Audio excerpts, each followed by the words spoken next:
How are you, youth counselor? I'm doing pretty well. There's a lot of big tests coming up, but other than that, it's going pretty well. Good to hear. Nice to see you. It is that time of the year for big tests, isn't it? Yeah, we just got done with IB testing, and I guess like all of the other classes are still going strong.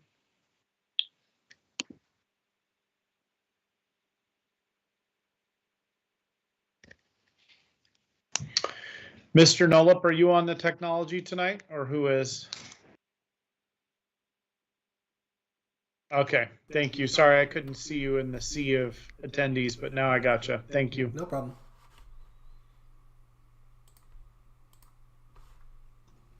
And we're going to just be a moment while everybody's transitioning from the executive session, so I'm going to let that happen. It's going to probably take another minute or two.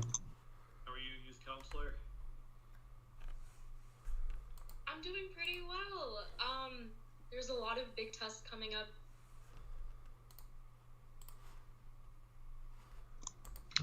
Well, now I see Councillor Newton. I think we've got everybody, Mr. Nolup. Are we ready to go on the technology? We are all ready to go. Looking good. All right, I will call this Tigard City Council and Town Center Development Agency meeting to order. Let's see, Deputy City Recorder Raimundo, roll call, please. Councillor Shaw. Here. Mayor Snyder.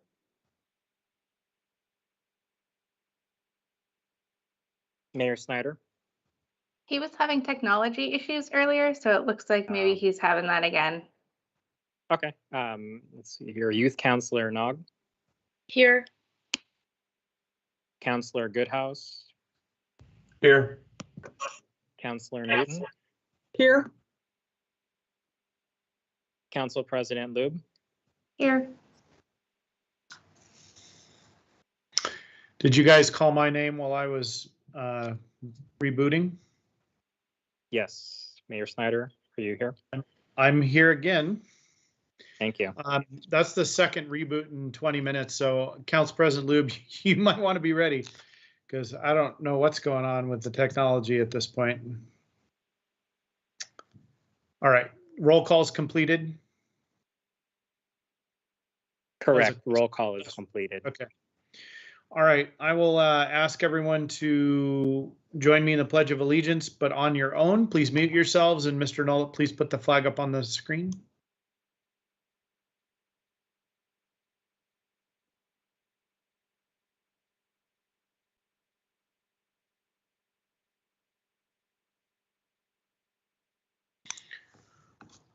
All right, thank you. Kind of related to the Pledge of Allegiance, I also want to remind everyone that's watching at home tonight that it is Election Day, and you have until 8 p.m. tonight to turn in your ballot. You can actually even, I think, mail your ballot today. That's one change that's occurred more recently. So if you want to vote, we want you to vote. So not if, we want you to vote. It's critical to our democracy and would ask that you turn in your ballots. And Councillor Shaw, love your shirt and your button. You got the vote theme going on tonight. So thank you. So with that, let's move on. Any council or staff have any non-agenda items? I'm not aware of any, but are there any? None for us, Mr. Mayor. Okay. There are no proclamations or recognition tonight. We'll move on to public comment. The number to call to get in the queue is 503-966-4101. And those with general comments should call now to get into the queue. Let's see, City Manager Reimer, is there any follow-up to previous public comment? There's no additional public comment last week, so there is no follow-up, Mayor. All right, let's see, we did get 2 written public comments. I think one was about fireworks and the other was about roosters and chickens. Did council members see those 2? All right. Deputy Recorder Raimundo, were there any other written ones that I'm missing? No, it was just those two public comments that you just read off. That was Okay. all. Mr. Nullup, are there any callers in the queue for phone in public comment? Mr. Mayor, excuse me, Mr. Mayor, the queue's been open for about 14 and a half minutes and no callers in the queue. All right, we'll move on to the next item on the agenda, which is item number 5, Tigard Police Certificate of State Accreditation.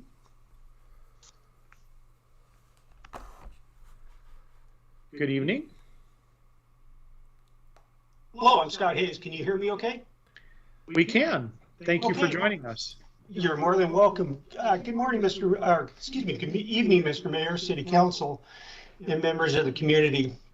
I'm Scott Hayes, the Executive Director for the Oregon Alliance Accreditation Alliance. I appreciate the opportunity to address the council and to present the Tigard Police Department with their second award of accreditation. The Oregon Accreditation Alliance was formed under the direction of the Oregon Association Chiefs of Police, the Oregon State Sheriff's Association, and the Association of Public Safety Communications Officials.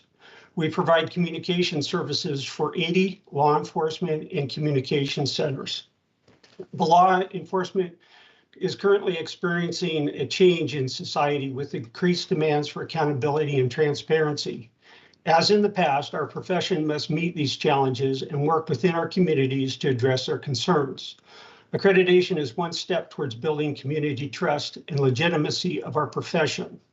Accreditation goals are straightforward: to support continued improvement of law enforcement services, institute best practice through professional standards, establish agency accountability and transparency, and enhance management of operations. Excuse me. There are 106 standards that the agency must adhere to become accredited. These standards are based on best practice, both nationally and through changes in Oregon law. In addition to each of the standards, the agency must show proof of compliance that the agency is following policy and best practice. Reaccreditation occurs every 3 years, which brings us to today. The Tigard Police Department joined the Oregon Accreditation Alliance in 2018 and was first received its accredited status in 2019. This is the agency's second award of accreditation under the leadership of Kathy McAlpine. In addition to the chief's commitment to the accreditation process, the chief is also a sitting board member on the Oregon Accreditation Alliance. I'd also like to recognize business manager Lisa Shaw, who is the agency's accreditation manager. Ms. Shaw did a phenomenal job in preparing the agency for their assessment. Accreditation is not an easy task, and I commend all of our accreditation managers for the work for providing policies and proof of compliance to our assessors. I'll also note that in multiple conversations with the Tigard Police Department, it's not just Ms. Shaw, but there is a team, a group of individuals that worked on this, and they all deserve a lot of credit. Chief, on behalf of the Oregon Accreditation Alliance and its board of directors, I'd like to present you with your award of accreditation. Unfortunately, I can't be there today, and your award is actually almost in the mail.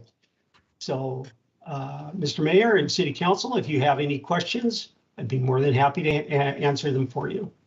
Well, Scott, thank you for the presentation, and I think our whole police department and our community are proud of the work that they do and the excellent service they provide. And this is ongoing validation of that in some or many ways. And to our team, I just want to thank and commend our Tigard Police Department team for making this happen. And I personally know how much work it can be because I used to be in charge of accreditations in healthcare for entities in 2 different situations, and it is exhausting sometimes, and it just requires a level of diligence and precision and and persistence, frankly. So Lisa, thank you. Chief McAlpine, thank you. The whole command staff, thank you from me, and I'm sure other members of the council may want to say something as well. Mayor, may I just say one thing? Of course. before you turn over? Thank you. First of all, Scott, thank you so much for being here tonight. And I really want to give a special shout out to Shelley Wirt, who had to learn very quickly Power DMS, which is the platform that all agencies who are achieving accreditation have to do, learn. And Shelley did a phenomenal job. I think Scott would attest to her above and beyond in her proofs. And hopefully she's here tonight, but I just, between her, Lisa, and Commander McDonald, they did a heavy lift. But you're right, all of us have to prove it every day and come into compliance with our actions. So again, I appreciate the support of OAA, Mayor and the Council, and the City Manager's Office for supporting us in maintaining this accreditation level. So thank you. All right, Councillor Newton and Councillor Shaw. So I just want to also express my sincere appreciation to you, Chief, and your team. I know it's a really heavy lift, and I know it's a lot to take on to be willing to look at the work you do, make changes that are necessary to become accredited. I know it's great that everybody in the department is so willing to be introspective. And I hear a lot in the community about just the transparency of our department and the willingness to share with our community about the way you do the work. And so I commend you. I know it's a heavy lift. I know it's a big commitment, and I think it serves our community well. And I just really appreciate all you do for our community. Thanks. Thank you. I'm going to go ahead and pile onto that appreciation. Thank you so much, Chief, and to all the Tiger Police. And I actually love Lisa Shaw's last name, of course, and want to applaud her too. But I am part of the Community Academy. We have been meeting each Wednesday. I am completely impressed with each of the presentations by the Tiger Police and the different staff that you have. It's been just an incredible opportunity, and our city praises our police. So just want to say thank you and proud to be part of this city, and congratulations once again. Councillor Goodhouse. And I'll echo what everyone said. I mean, they kind of said already, but Chief, I want to thank you for bringing the accreditation process to us, really just taking our city and our police department to that next level. And as Councillor Shaw said, we're both going through that Citizens Academy, and it really just shows, listening to the officers when they come, that there is a process that everyone goes through. There's standards to meet, and the accreditation process shows that we're up, we're above the bar, we're doing the job, we're following the rules, and that should just be a great comfort to our community to see that just how serious that our officers really take their responsibilities. It's just above and beyond anything you could even think of the commitment to those rules, to doing those processes, and being service to the community and doing a great job. So thank you, and thank you to all in the police department. All right, Council President Lube. Yeah, I just want to echo what everyone else is saying, but I also, I think it's just incredible that we continue to do this. Accreditations are a ton of work, and just echo what's been said, but I also want to let the community know the report is an incredibly approachable document. It's 13 pages. The assessment review is really helpful, and it's just something that, gives a lot of information about our department and what's going on. And I just want to encourage people to read it as well. And I hope that we'll have it easily accessible for people to find online. Thank you for that, Council President Lube. And one thing that maybe the listeners are not aware of, in 2021, the legislation passed that mandated all agencies become accredited either by 2025 or 2026, depending on the size of the agency. And I know that Oregon Accreditation Alliance has been sought out to help, all those agencies become accredited. So I just, recognizing the state of Oregon that has mandated this, we seek it out because we want to be the best. But the fact that Oregon has set a new standard to say this is the best, and that every agency we want accredited. So if people weren't aware of that, that did recently happen.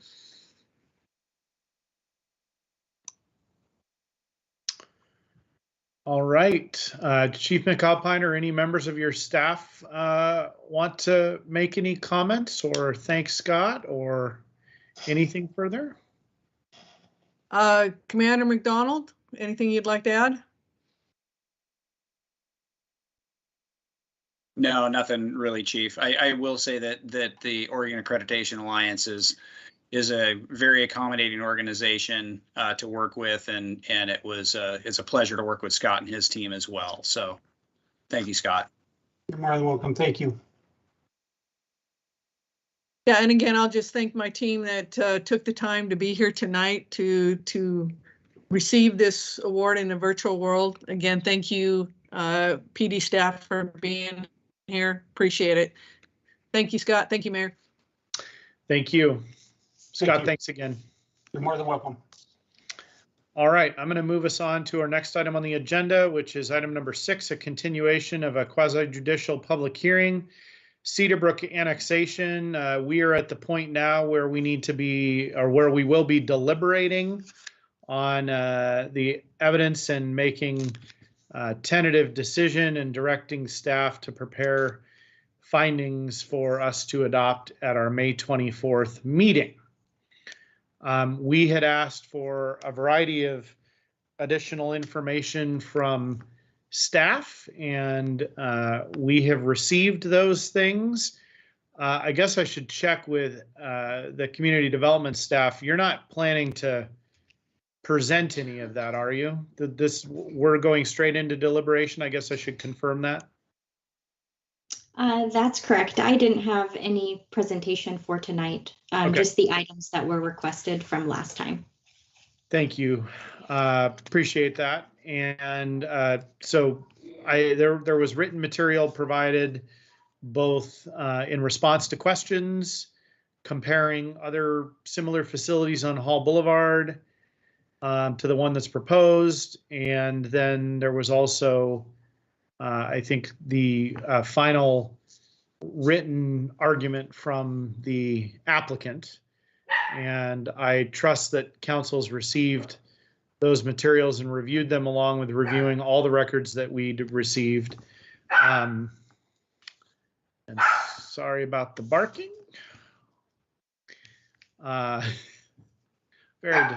Very distracting.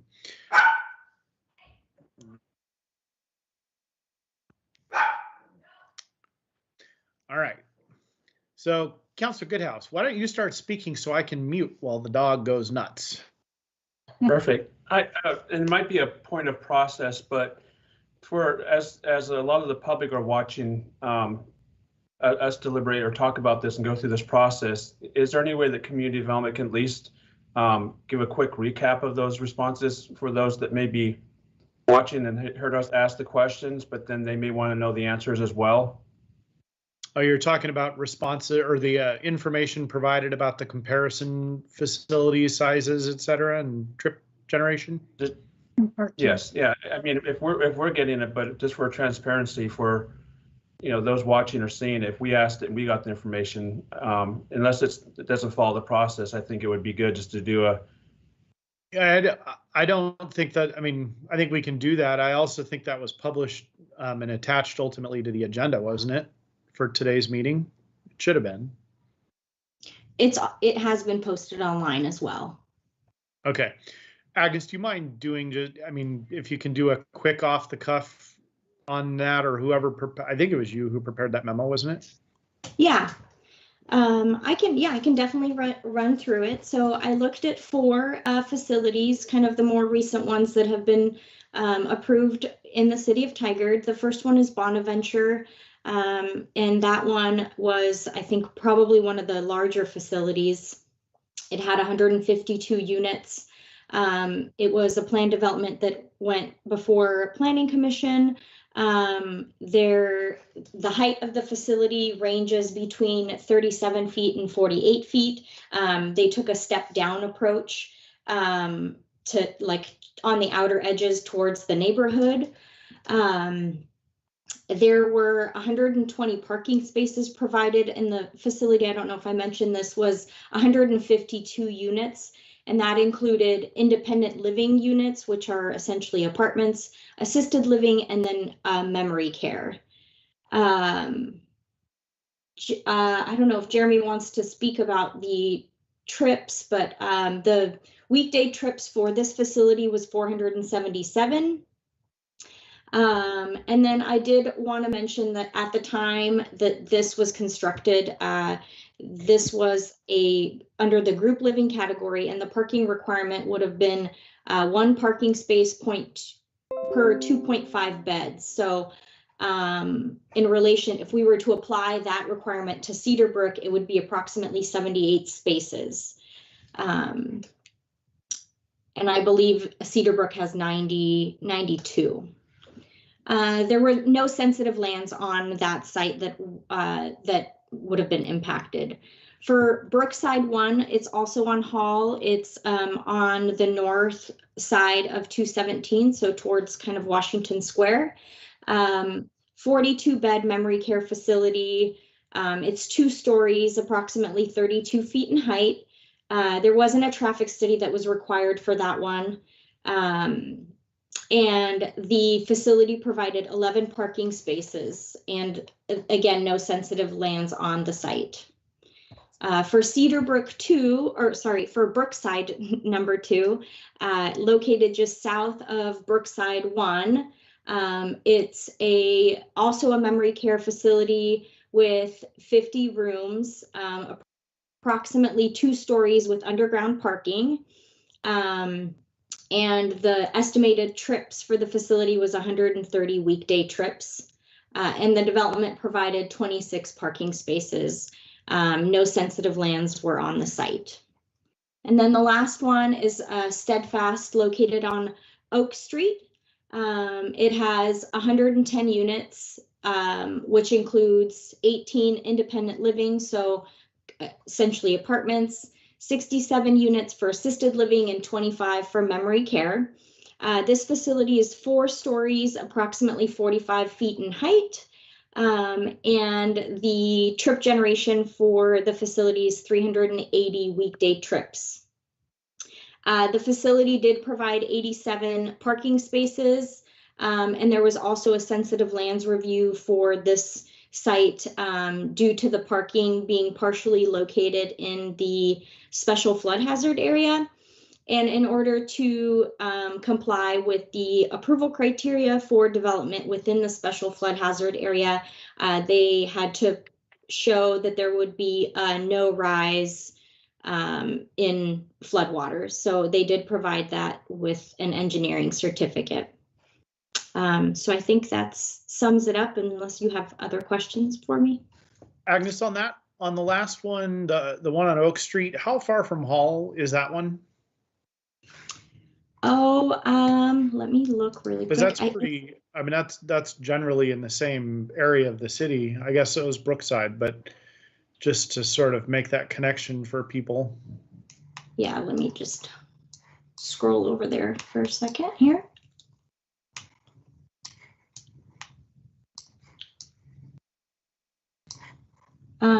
Okay, so it's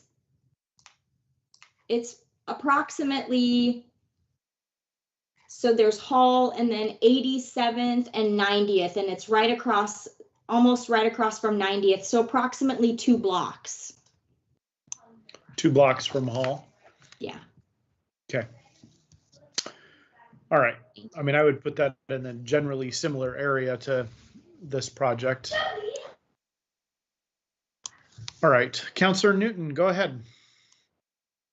Yeah, thank you, Agnes. I really appreciate the work you've done. I just had a question on Bonaventure and the group care category we used to have, which we no longer have.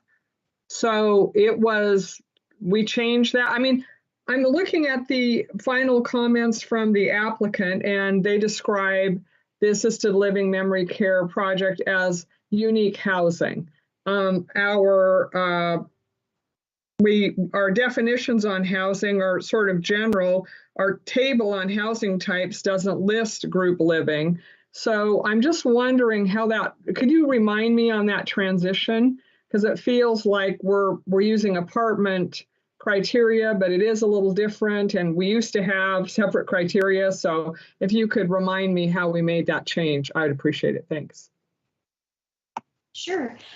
So the change actually happened in 2017 when we did kind of an overhaul of all of the housing to accommodate for the state bill that required us to accommodate the different missing middle housing types, is when we kind of switched to have our code be addressing specific different types of housing. And during that change, we had two use categories. We had one that was household living, which covered like apartments and houses, and then we had group living. And essentially, when we created these chapters for these specific housing types, the group living wasn't really addressed with the different housing types. And so I think a couple of years later, we wanted to make it very clear that these facilities are considered residential. And so essentially we melded the two use categories together. And Tom probably has a little bit more background on it as well. Yeah, I can give you a little bit more background on that. Tom McGuire, Assistant Community Development Director. So with the code, we're trying to get away from characterizing housing by the type of people who live there. Get away from, we used to talk about families and groups, and we're moving towards regulating the form of the housing. So the reason group living doesn't show up under the housing types is because it's not an actual housing type. It's not a form like an apartment or a row house or a cottage cluster. It characterizes the type of resident that's in the building, and we're trying to get away from that for a lot of different reasons. So when we implemented the changes, as Agnes indicated, for the missing middle housing, we actually did that prior to the state bill. That was one of our first edits to the code, I would say, to start that transition away from characterizing residential type based on the people living there as opposed to the form. And as we transitioned through that, there is a little bit of a gap there of certain types of forms of development that we did not have specific standards, development standards in this case, written for them. And so that's why we attached the apartment standards to them, even though they're not considered an apartment development, if that makes sense. So, and those standards are like the setbacks and the height and bulk and those types of things, windows, those types of standards. Does that help? It does. It helps. I was, that was sort of after I left and before I got on council. So the question I have is, it seems like there's a few minor differences in how those residents are served. I agree with not categorizing residents that are different than apartment developments. And so that's what I'm trying to navigate, but I understand how it works now. Thank you, Tom. Yep. All right. Do we have any other questions or follow-up? Otherwise, I'd like to start us along on deliberation. We have a lot of evidence. Councillor Shaw, do you have a question, or are you ready to start deliberating? Quick question, and then I'd love to deliberate. In staff memo, it said with the Bonaventure, there's 120 parking spots, and then in the applicant response, it said that they actually had more than Bonaventure, but they report it's just 92. I don't have an issue with that, but I just want to make sure that our information is accurate, that indeed there's only 92 parking for the applicant, and then Bonaventure has 120. Because the applicant had stated the facility also provides more parking than the Bonaventure facility that the City Council discussed at the May 10th, 2022 hearing. So I think what we were getting at is that Cedarbrook would be required to provide 78 parking spaces based on the code requirement that Bonaventure was approved under, but they're providing in excess of what would have been required. Yeah. Okay, so we got that clarified. Any other questions? Otherwise, Councillor Shaw, you want to stay on a roll and start deliberating? Give your perspective or what you're thinking. Sorry, the unmute button doesn't necessarily want to unmute tonight. So I'm ready to go ahead and make a motion. Okay, why don't you make a motion? We'll see if it gets a second. And then we can, I'm gonna guess we're gonna have some robust discussion, but I think that's a fine way to go with it. All right, I move to tentatively approve ordinance number 22-04 and direct staff to prepare responsive findings for council adoption at its May 24, 2022 meeting and add a condition of approval that requires a tree establishment bond for newly planted trees. All right, is there a second on that motion? I'll second the motion. Okay, so the motion's been moved and seconded. I'm gonna make one comment from my review of the applicant's material that there were questions and concerns about possibly plans showing them cutting trees down on property that they don't own. And I think they actually suggested that we add that condition in. So I at least would like us to consider adding that condition to the motion. We don't have to do that now, but I just want to state that so we don't forget it. And with that, Council President Lube, do you want to go next since you seconded the motion? Would you like to share your perspective? Sure. There has been robust community participation, and I appreciate that, and I hear that, and I read all of the comments and all of the materials, and I understand community members feeling frustrated and not feeling heard because of the way that Oregon land use is set up to solicit feedback and solicit opinions, but not necessarily make changes. But as a reminder, our role as counselors in this setting is that we have the criteria of the city and we have this proposal in front of us, and that's how we can judge it. It's not whether or not necessarily we think it's the greatest thing that can go there, or personal feelings and personal emotions. It's literally meeting the city code that's in place. And I will say that there's been robust discussion and back and forth, and the applicant and the city discussing, and based on that information, the proposal meets the criteria. And so it's my responsibility, my legal responsibility, to go ahead and approve it based on that. But I hear everyone, and I hear they're frustrated, and I can really sympathize with them that their neighborhood is changing. So I want to acknowledge that, but I also want to make a clear distinction on what our responsibility is during this hearing. Well, and Council President Lube, I would go one step further, and I think you make very good points, and I'm glad you did that. But and I would just add to it that even if your or our local city council decided to look at this situation, and even though the evidence is pretty clear and the record is pretty clear that they've demonstrated compliance with the applicable criteria that are in the code, that if we were to make a decision inconsistent with that, we're not the ultimate authority on this, and that will almost certainly get overturned with the kind of evidence and record that's in place here, overturned by the Land Use Board of Appeals, and both be costly litigation for the city and ultimately not result in any different change. So part of our obligation, not only is it our obligation because it's the way Oregon land use law is set up and what we're charged with doing, but even if we wanted to make some stand for our community in some instance, which sometimes I think some of us want to do, even though that's not what Oregon land use law calls us to do, in the end, it's not actually going to stand anyway when the evidence is as robust as it is in cases like this. So that's another, I think, important point for the community to understand. We're not the ultimate authority if we don't make a decision that's supported by the evidence. Councillor Goodhouse. Thank you. I agree with both of the comments that were made. That we are in a tough situation when it comes with these matters of being quasi-judicial, that we have to look at just the laws of legalities. And if we go against those, then they can be overturned by, like Luba, as the mayor said.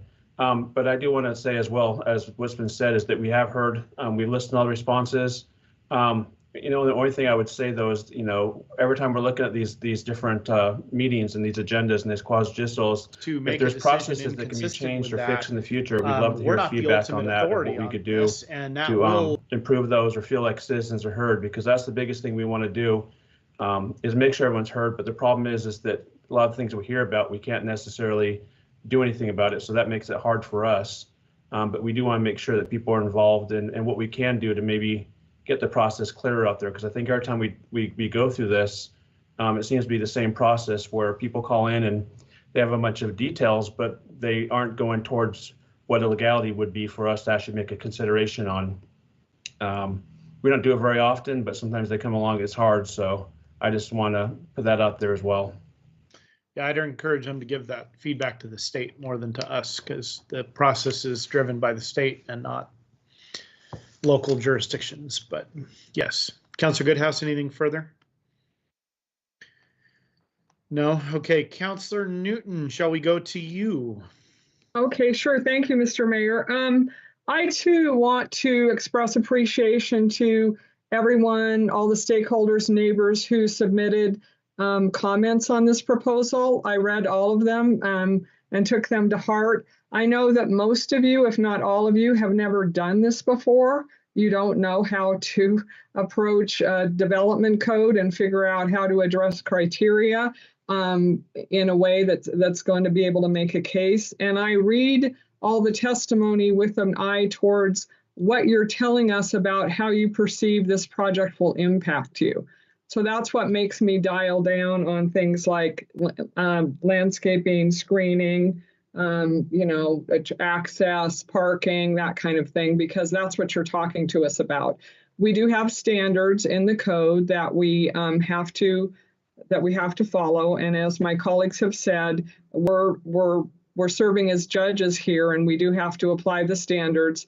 And even if I have an idea about how I might design the project differently to minimize the impacts, that isn't our job here. So I looked at the final comments from the applicant. I appreciate that the landscape and screening was more clear.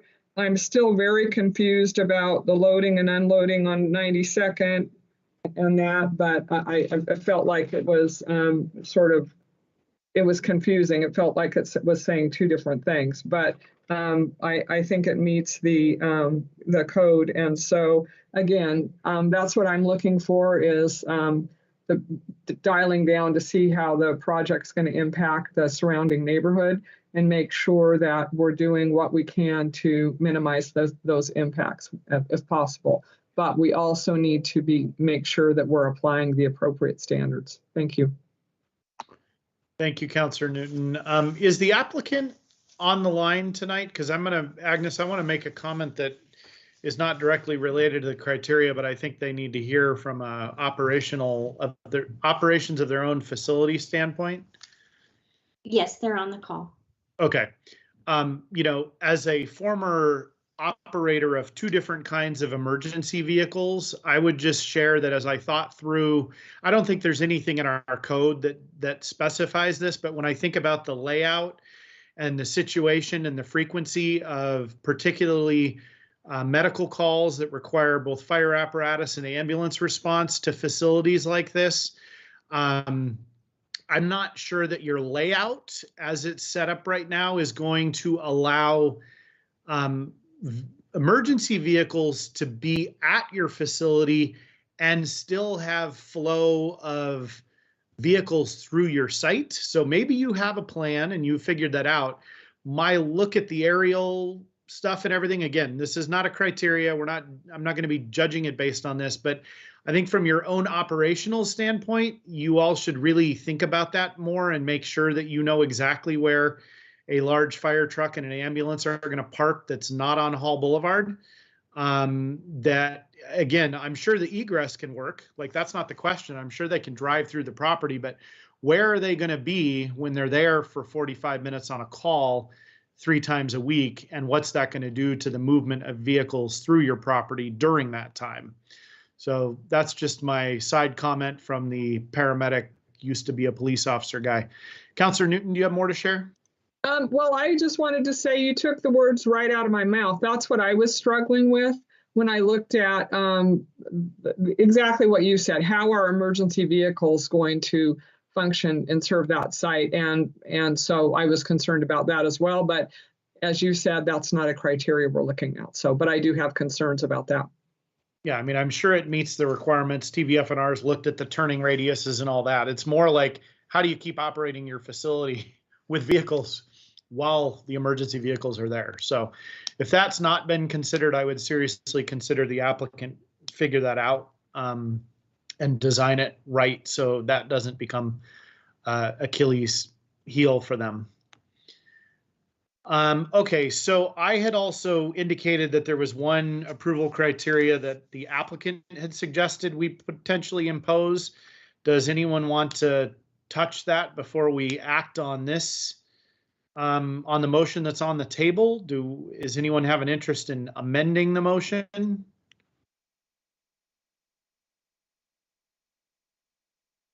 And just to reiterate what that was, I think it was a condition that prevented them from removing trees that aren't on the applicant's property. Council President Lube? I move to amend the motion to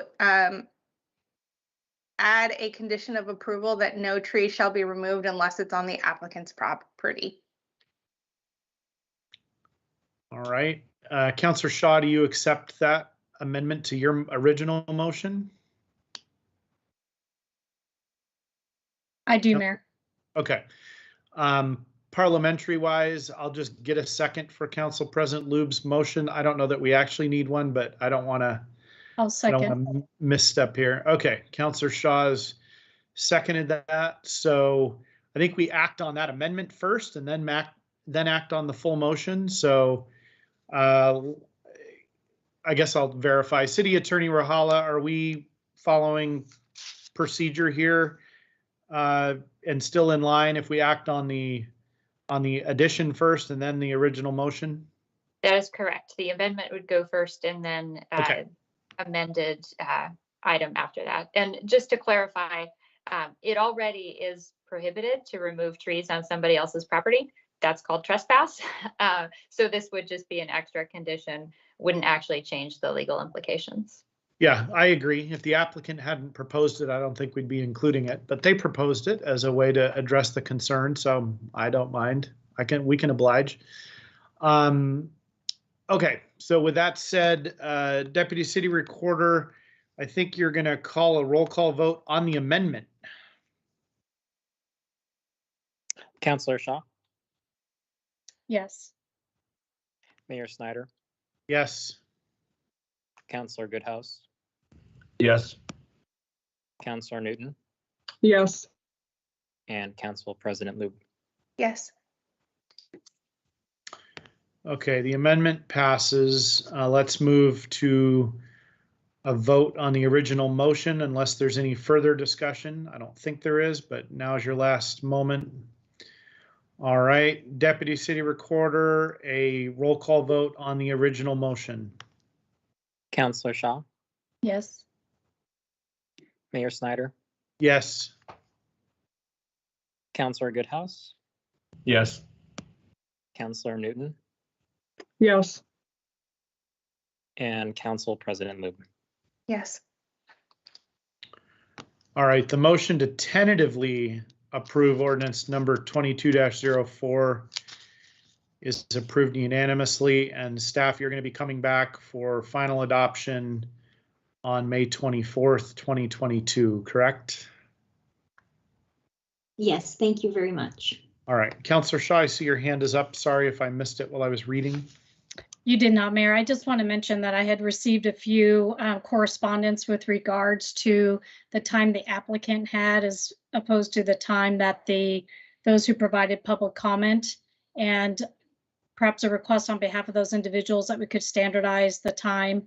I'm not haven't been through many quasi judicial proceedings as a new counselor, but if that's something we could do, I'm sure they are, those who had public comments would appreciate that. Thank you.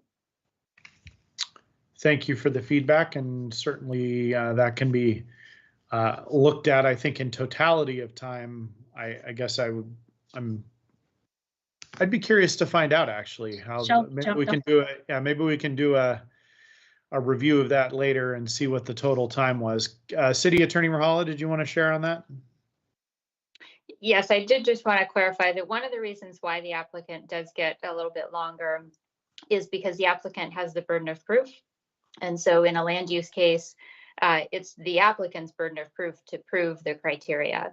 So it's kind of like in a criminal case, the closing argument and making sure that the applicant has both the last word and the full extent of what they need to do to persuade counsel, because they have to prove their case as opposed to disproving the others, to clarify that.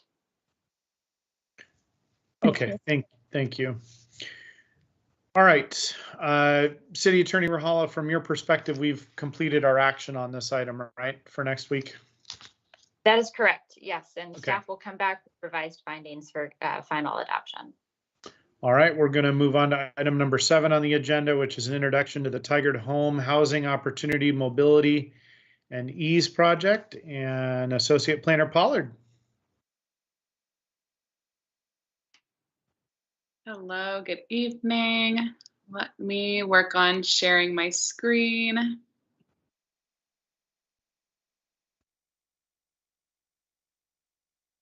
Boy.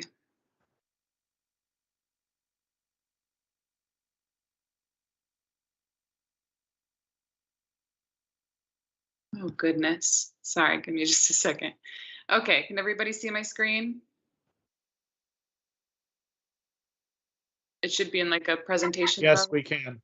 Okay, great. All right, well, good evening, members of the City Council and Mayor Snyder. My name is Hope Pollard, Associate Planner with the Community Development Department. I am here with Tom McGuire today to introduce to you the Tigard Home Project. I am having some technical difficulties, but that's okay. All right. So the Tigard Home Project focuses on, stands for Housing, Opportunity, Mobility, and Ease. And if you remember the Complete Streets project, which focused on making sure that we had all sorts of mobility available on our streets, from sidewalks, bike lanes, and other methods of transit, this is kind of calling back to that project, in that we're trying to make complete neighborhoods now where residents have access to services and goods and housing, all within walkable distance of their home. So why now? The Tigard Home Project is based on 3 critical and urgent needs.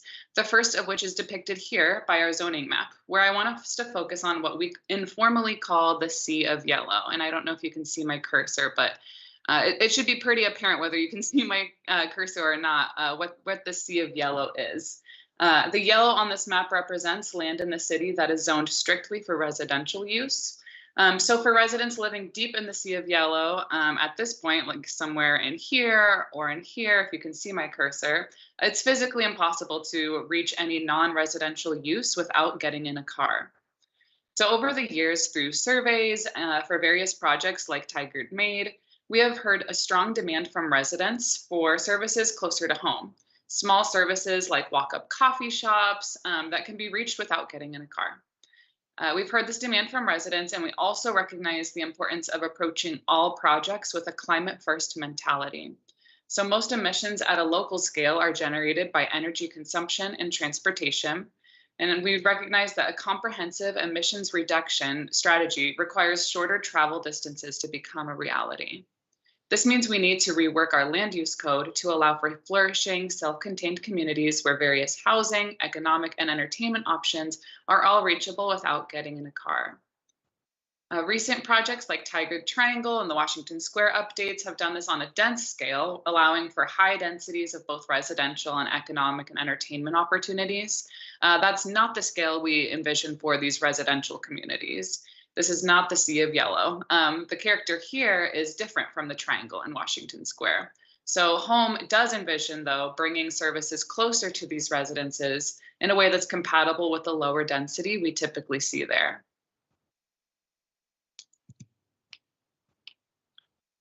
The second and critical and urgent reason we're bringing this Tigard Home project to you all is that the city has received significant public comment in recent years regarding urban agriculture in Tigard. Feedback contained in these comments falls into two apparently opposing categories. One calls for protection against mess, pests, and endangered public health associated with some urban farms. And the second category calls for protection and expansion of the sense of community, education, and economic opportunity that urban farms provide.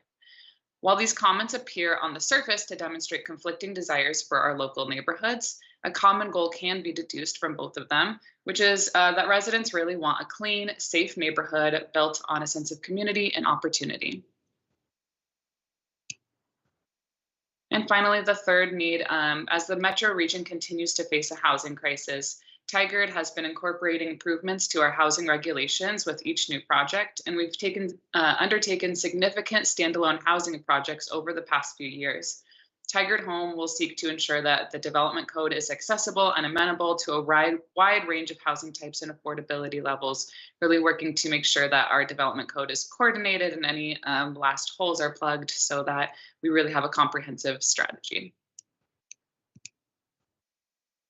So once again, the ultimate goal of Home is to address these three needs of reducing vehicle trips, addressing non-residential activity, including urban farms in residential neighborhoods, and continuing to build out equitable housing code to foster a thriving and healthy community for all, where we're mitigating potential nuisances associated with non-residential activity, while also maximizing freedom for community members to use their homes in ways that uplift the neighborhood. And I should mention that also, in addition to looking at urban farms, this also includes looking at home occupations as well. So finally, here's a little sort of brief timeline for you. It's not super detailed at this point. So we haven't actually started the project just yet. This meeting this evening is just to introduce you to the concept of the Tigard Home project and let you know that it's coming down the line. So it looks like at this point, we're going to get started on this project officially in fall of this year. And then we'll be coming back to you guys several times over the next couple of years with more briefings and workshops. And we'll come back around February 2024 with actual code and policy update proposals. And I also want to just take this time real quick to highlight and emphasize that while we have not yet started this project just yet, so we don't have a community engagement plan mapped out just yet, we do intend on making community participation a huge part of this project. We're looking to map out future regulations truly alongside our community members. We understand there are strong opinions on both sides of the fence regarding issues like urban agriculture and home occupations. So we're looking to foster really productive conversations with the community on these topics and come out on the other side with some regulations we can all stand behind. So that concludes my presentation for this evening. Tom and I are both available to answer any questions. It should emphasize that we're not asking for any formal decision or anything tonight, just introducing this project to you guys and letting you know that it's coming this fall and trying to get some ideas flowing as we approach starting this project. Thank you. So this was really a briefing, correct? I mean, yes. And we can ask questions as well, but no decisions. Councillor Shaw.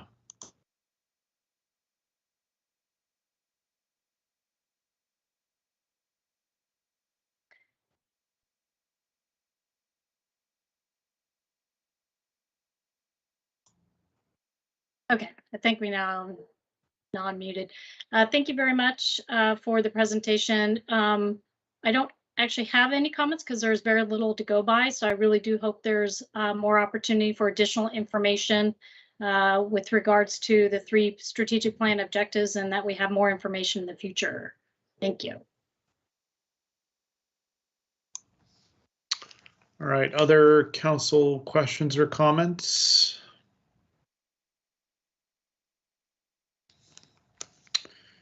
All right, Council President Loop. Yeah, obviously there's been robust discussion with, you know, the livestock code and all of those things. Can you sort of reiterate when you think proposed code is going to come back to address those issues? Is it going to be all at one time, or are you going to, you know, propose anything piecemeal? Yeah, at this point, it looks like we'll be bringing it all together. So those 3 goals will be all part of the home project, and we'll just be doing our research and our community engagement for all 3 of those goals just listed all together. And then we'll come back by February 2024 is when we should have like some final code ready for adoption. But between then, we'll be coming back to you guys and to the community several times to make sure that we're getting it right. Okay, I want to add, I mean, this is not something, especially this livestock and, you know, what's been referred to as the chicken code has been discussed for years now, and putting it off until 2024 sounds like a long time to tell our community to continue to wait for this. I guess I would, in response to that, I would say, as Hope indicated, we're looking at conducting this project differently than we've done a lot of the more recent code projects that we've done. And that's with a lot of emphasis on community involvement.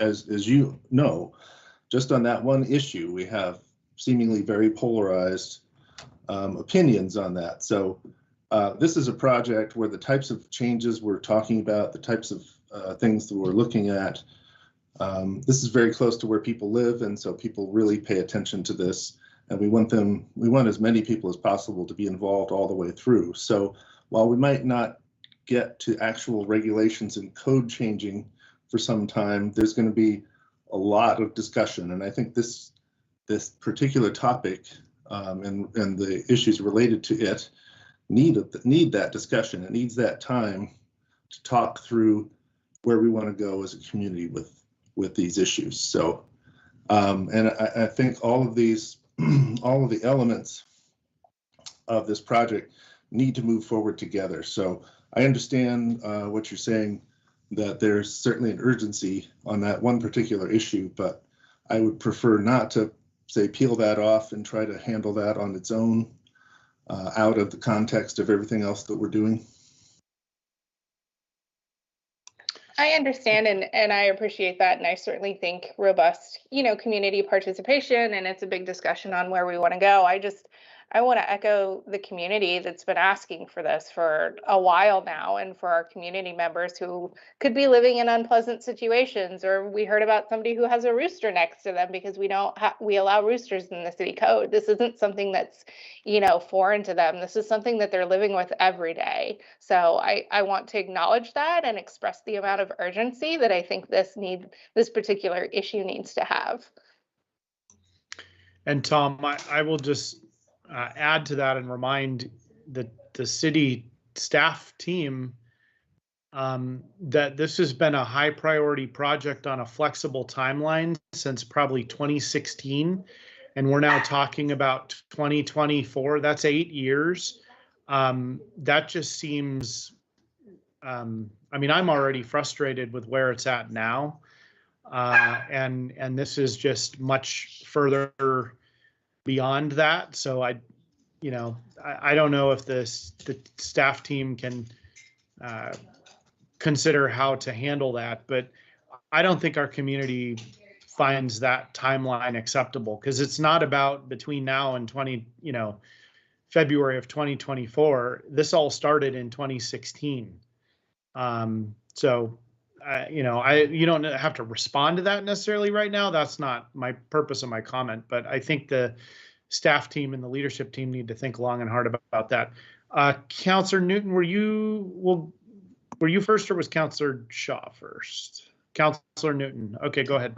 Yeah, and Mr. Mayor, I was going to say the same thing. I'm getting folks contacting me about we've got to do something. We've got to start enforcing something, because even the people that want to have chickens and want to do more urban agriculture are being, one woman called it hassled by her neighbors. So even the folks that, like this activity and find it very beneficial, I just think that 2024 is way too long. I mean, I think we're going to start getting pressure from folks to do something different now, relook at the code. We already have it. We have that pressure now. Right. So I think that, again, echoing what the mayor said, I don't know that we need to talk about it this evening, but I just don't think the community is going to find it acceptable to wait almost 2 years to get that resolved. Councillor Shaw. Yeah, I would wholeheartedly support what Council President Lube said, as well as Councillor Newton.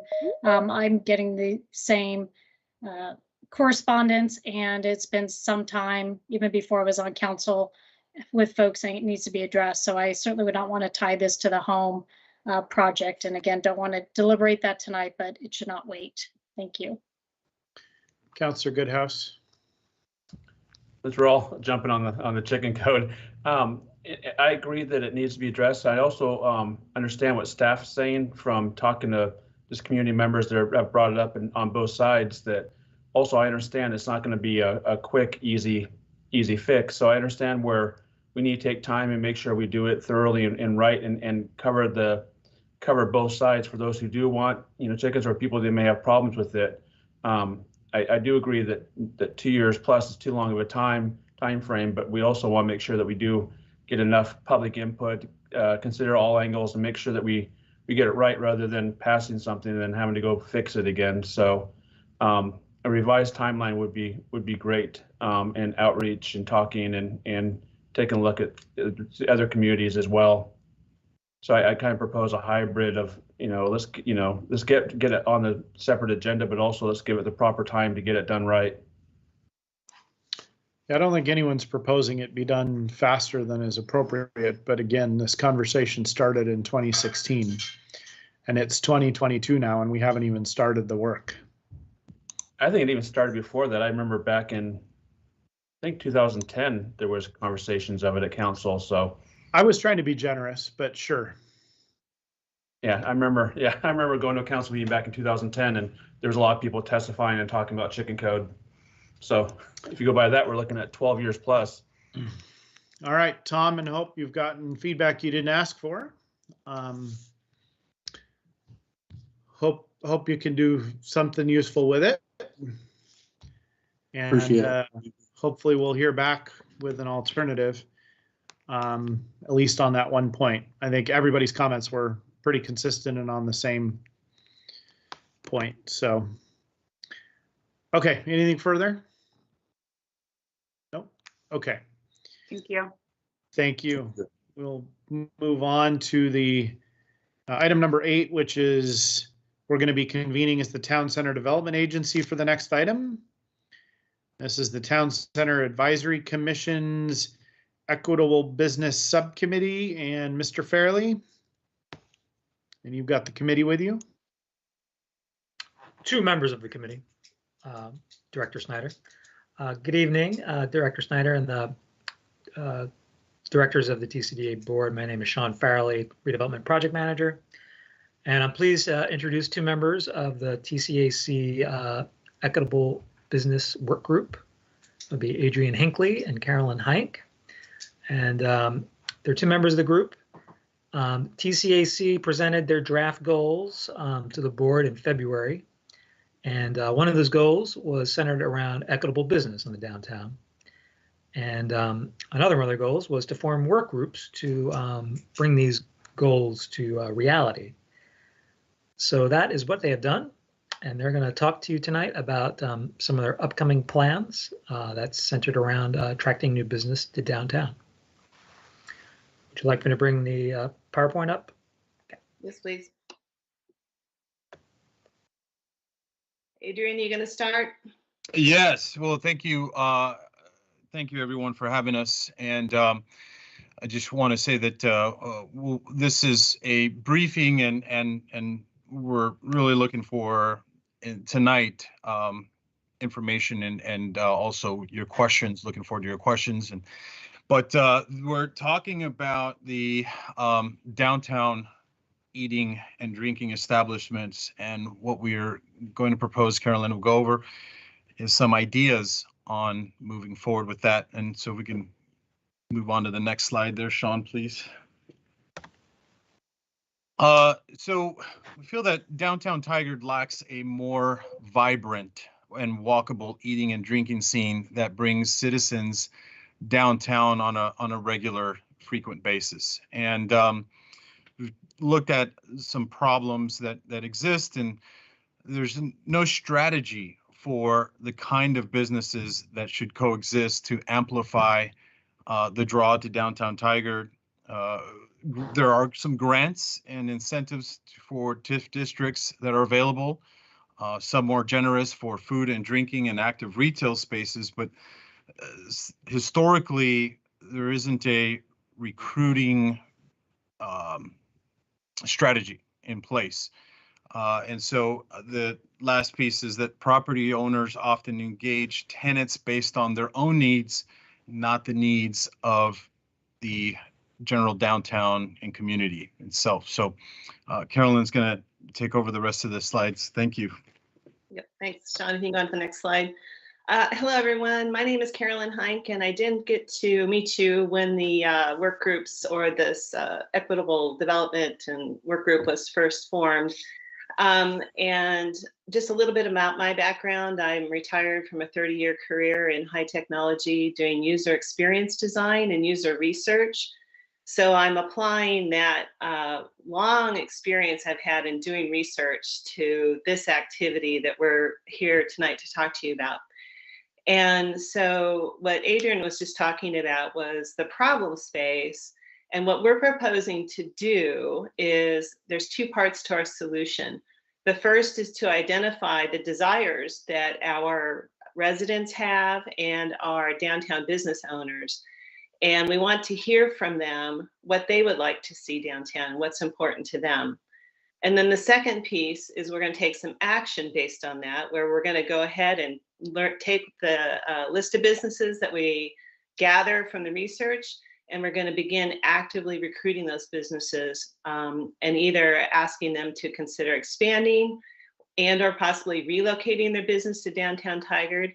And as we are doing that, we will be sharing with them the existing incentives and programs that the city already has in place to encourage business development.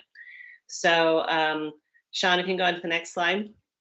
What we really wanted to share with you tonight is how these workshops are going to be run so that we can just, make you aware of it. And waiting for the next slide. Oh, wrong way. There we go. One more. Cool. So what we're proposing to do is we're going to conduct two workshops. The first one is going to be with roughly 100 residents. And basically what happens is they're going to be grouped at tables into two groups. One group is what we call the frequent downtown visitor, and the other one is infrequent. And the definition of frequent is somebody who comes downtown 1 to 2 times or every 1 to 2 weeks. And the infrequent is one that comes, once a month or less. And we may end up repeating that first workshop. It just sort of depends on what we learned in running the first one. So during the first workshop, we're going to have a set of observers, including you guys are going to be more than welcome to come and observe the workshops. But we want to invite the city manager, the economic development city staff, city council, chamber, TDA president, etc. And we want the downtown business owners and downtown property owners and managers to also be there to observe. It's a really great opportunity for them to hear from residents directly about what they would like to see downtown. And then we will run a second workshop with the roughly 20 downtown business owners separately for them. They'll be asked a different set of questions because we have some different things we want to get from them. So if you go on to the next slide. So how these interactive workshops work It's really a really fun activity. And so like I really encourage you guys to come and observe if you can. But it's for each question that we ask, it's basically broken up into 3 parts. Part 1 is the moderator, who will be me, is going to ask everybody a question, and they each write an answer, one answer per post-it on, and they put the post-its down in a pile in front of them. And I give them a few minutes to do that. Then they're asked in part 2, as a group, that they stand up, they go to the wall, they put all the post-its up on the wall, and then as a group, they work together to find duplicates, to organize the post-its together. Maybe they find themes emerging, and to do some prioritization. And it's during that interactive work together that's actually a lot of fun. They get to meet each other, they get to talk about what's important to each other, and they get to kind of make a group consensus about what's important.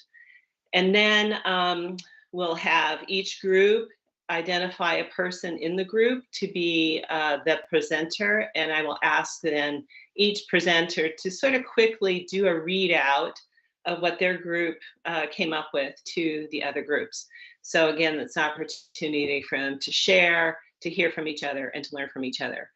And we do that basic pattern for each of the questions that we're going to ask them. And in the workshop for the residents, we're only going to ask like a couple questions, but you know, it will be, like I said, follow this exact same pattern.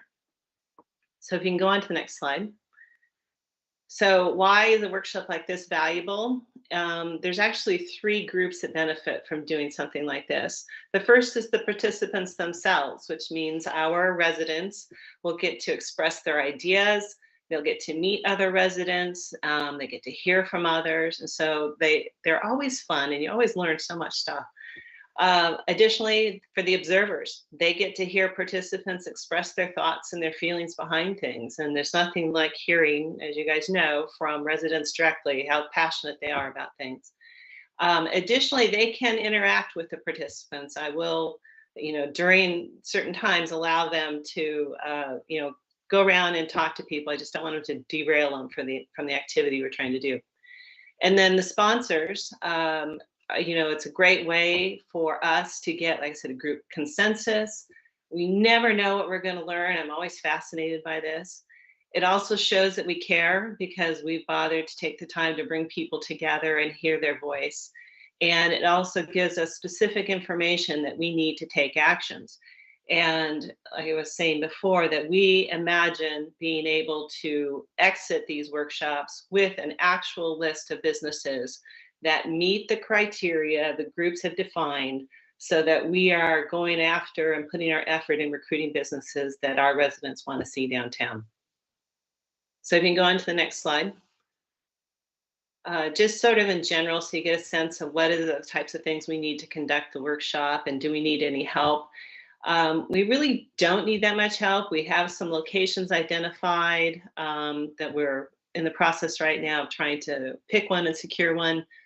We will be advertising the sign-up sheet for the different groups in different locations. And so we know how we're going to do that and where we're going to do that.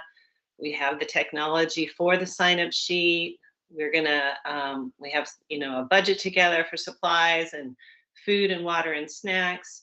So we're going to be working with Sean and Lauren to, you know, get permission to just buy a few little things. And then, of course, we need a workshop moderator and possibly a translator. And so we have a lot of this covered already through the volunteer work that the workshop team is doing. And like I said, tools that the city already has, or free tools to us, such as Sign Up Genius. So we don't need a lot of extra support and help in order to do this. We just need to be able to purchase a couple little things. So if you can go on to the next slide. So kind of to wrap up, what we imagine doing after the workshops is we will come back to you with a report of findings. We'll tell you what we learned and you know, any other insights we've got.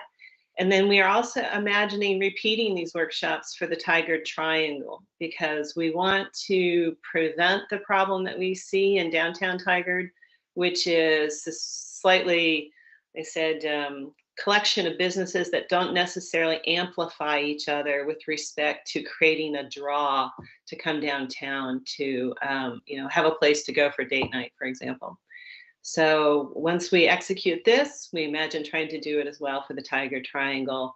And then once we finish the ones for downtown, we will then, like I said, also begin recruiting.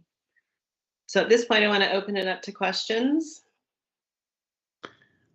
Very exciting to hear some of the details on the process. Just the process alone seems fascinating and interesting. So, and engaging for that matter. It's really fun. Like I said, I always just have to laugh and smile because you just never know what you're going to learn. So.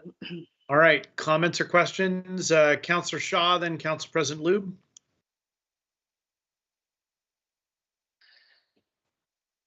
Thank you, Adrian and Caroline. That was a very insightful presentation. Perhaps just a couple of questions. One, has our economic development team done something similar downtown before that you can also draw upon? And then if I recall, wasn't there also a survey that was done with Universal Plaza asking the community what they wanted downtown? Maybe that could also help inform. And then lastly, the timing of when you think you would be reporting back your results. Thank you. Right, good questions. On the first part, I'll probably look to Sean to comment on whether, what are prior work that we can use as additional information to inform the workshop. That'd be great. But in terms of timing, we're actually looking at conducting the workshops on Monday, August 1st, and then Monday, August 8th. And so nice thing about this too, it doesn't take a lot of time to synthesize and summarize the information. So I suspect we could do a report of findings within a couple weeks after that to you guys. As to prior work, I mean, a long time ago, this was like 10 years ago, we did get a Metro grant to bring in Michelle Reeves, and she generated a lot of excitement downtown, led to the formation of the TDA. But it hasn't been a lot since. We kind of, I think the TDA has done a little bit of this work, trying to work with property owners to encourage them to, hold out for the businesses that'll really help downtown. But specifically with staff, it's been a while. As to the Universal Plaza, we did do a survey with Gell, we're public space consultants, and it was mainly centered around public spaces, but it did get into a little bit of the kind of businesses and other amenities people want to see downtown. So we'll share that with the work group. It's been a little while since I've looked at it, so it kind of slipped my mind, but we can get that information to you. Cool. All right. I forget who's up next. Was it Councillor Newton, then Council President Lube, then Councillor Newton, then Councillor Goodhouse? Thank you. And thank you for the presentation. It's really helpful to hear how these are going to be conducted. I think it's a great idea.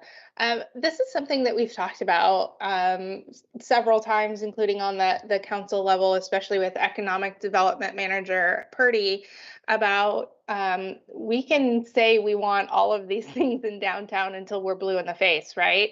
It's about really bringing in the property owners and the landlords to be able to, encourage them and get them there. That's why we increased the amount of grants for restaurants. It's because we wanted to be able to entice them there. So I think also being able to really include the property owners and landlords, and I would say come up with ways that we can continue to incentivize having those businesses come in from a city standpoint of what we can do, and let us know that.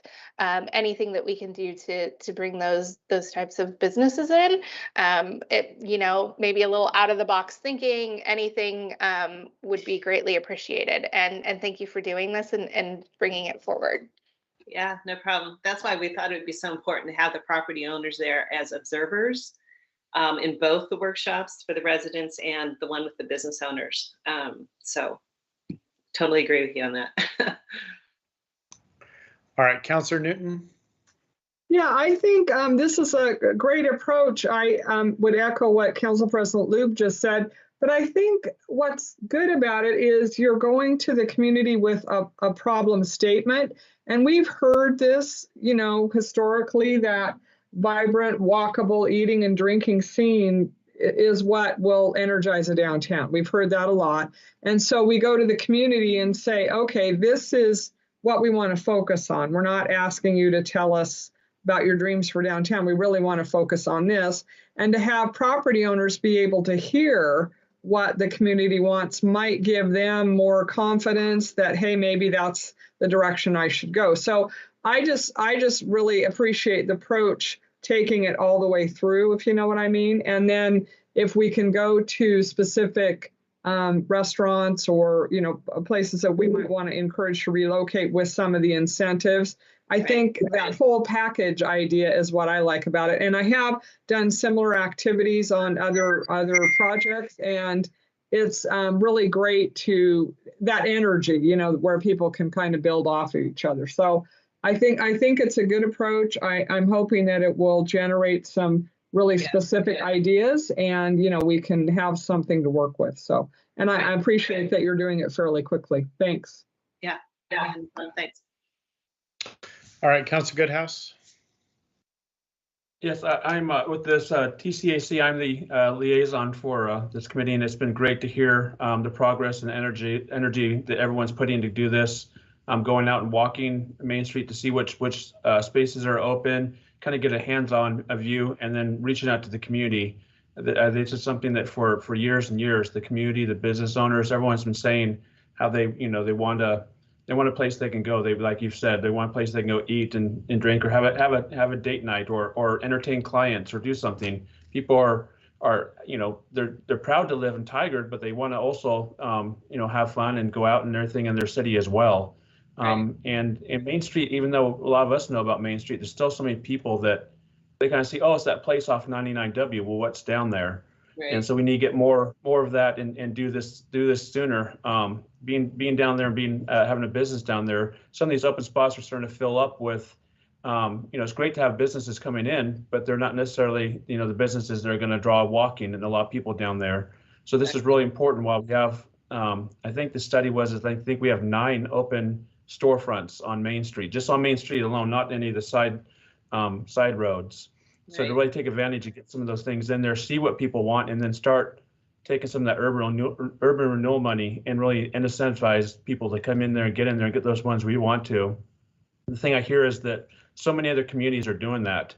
And anywhere from Beaverton, even small communities, I've heard that, you know, the whole city is almost meeting with these businesses to have them come from other cities, like, hey, we got the spot for you, we got this money, come to us, please.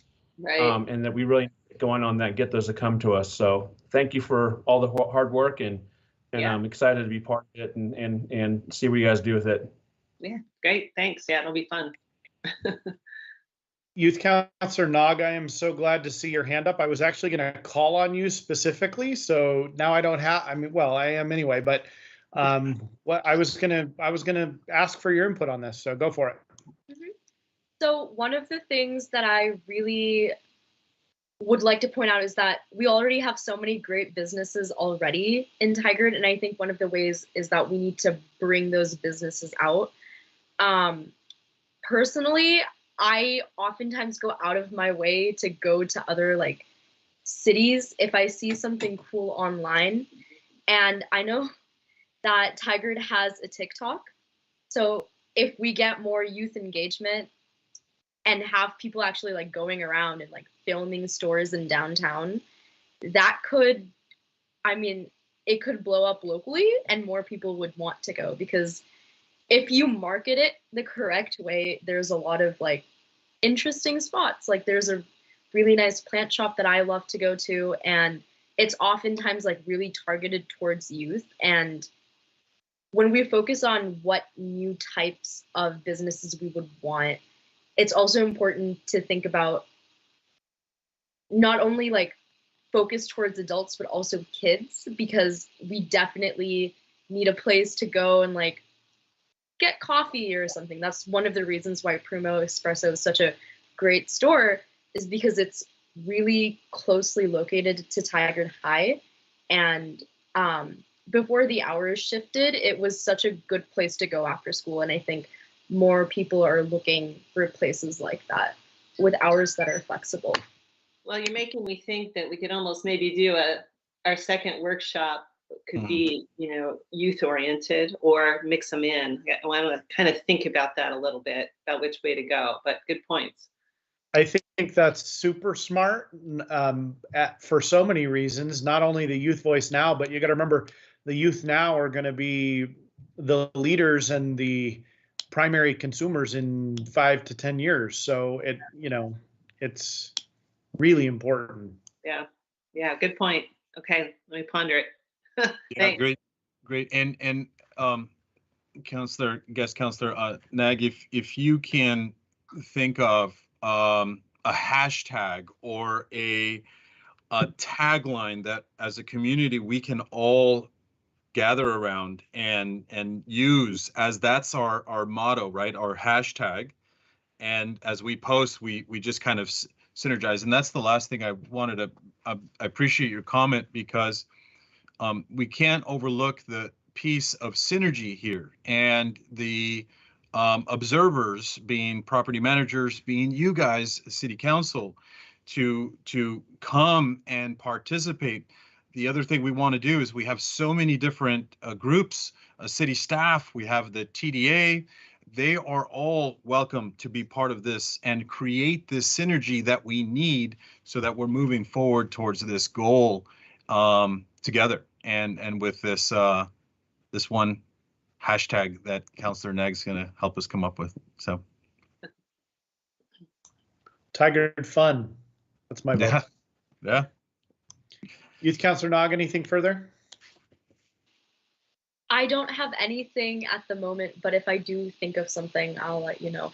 And honestly, I know a lot of people that would love to just like make videos featuring downtown businesses. I think all we need is just the platform and a way to get people together to make those videos. It's an engagement strategy, sounds like. Yeah.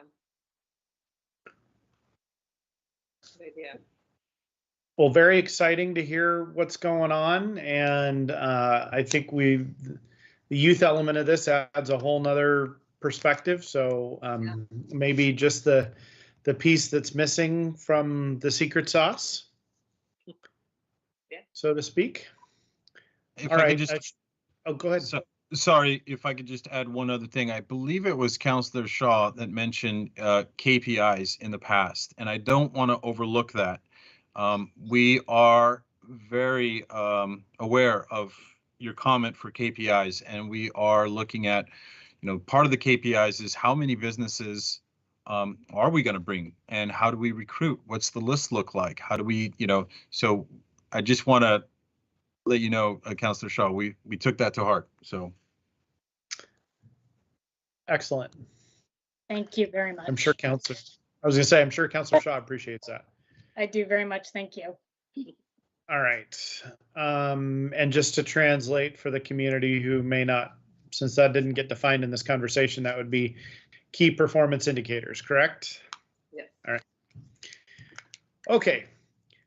Thank you very much, team. We appreciate that presentation, and we're going to reconvene as the City Council for the remainder of the meeting. Hi, thank you. Thank you. And I think we're moving on to item number 9, which is a downtown parking management discussion. Mr. Fairley, you're still up. Good evening, Mayor Snyder and the Tigard City Councilors. My name is Sean Farley, Redevelopment Project Manager. And as it continues to grow as a place to live, work, and recreate, and we open new public gathering spaces and attract new restaurants and businesses that attract customers. That means there's going to be more visitors and more customers coming to downtown Tigard. And so while many of those visitors will walk, bike, or take transit, a large portion of them will still arrive by car. And with all this growth, we saw the need to take a look at how to manage that parking, especially in light of the opening of the Universal Plaza. There have been some previous work done, most recent being 2017, that really predated the siting of the Universal Plaza. So we needed to take a new look with fresh eyes and the current information. So, Rick, are you going to bring the slides up, or want me to? Or do you want me to? No, I'll get them up. Give me a Okay. second. Thank you. I'll keep on talking for a little while, but I just wanted to get ready.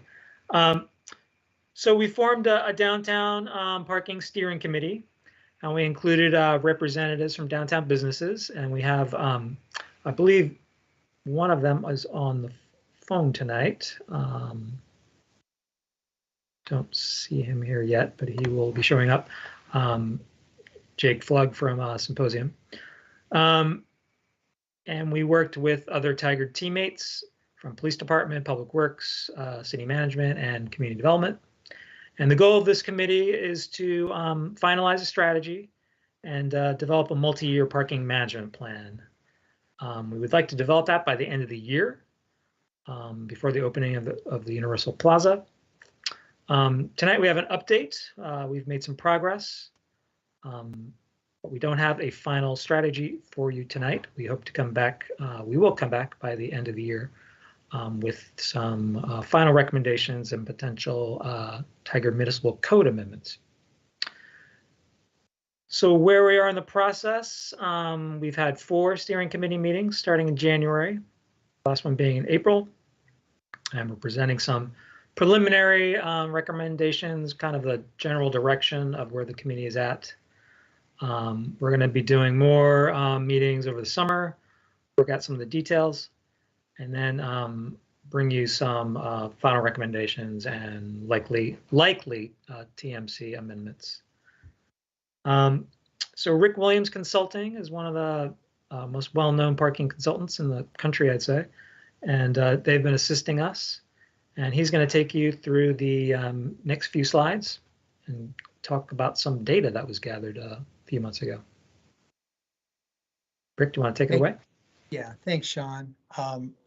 Mayor Snyder, councilors, thanks for the opportunity to present to you tonight. My name is Rick Williams. I'm president of Rick Williams Consulting.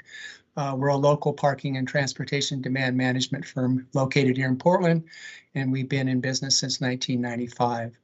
What we want to go through today with you is to give you some data. There's a lot of data, and hopefully you've seen the larger report, and we can get into any details of that in the question and answer.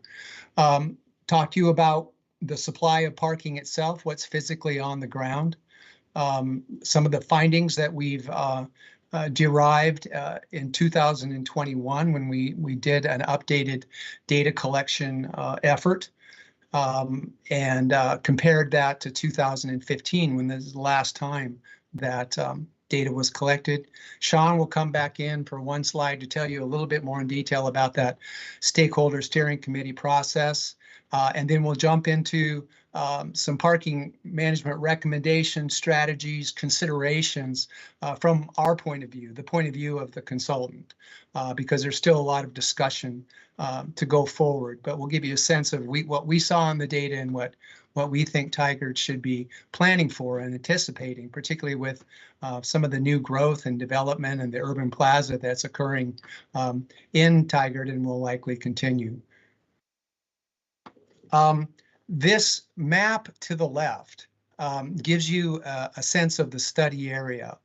As I mentioned before, we originally did a study for you in 2015 in the area that's shaded in blue, so a much smaller area.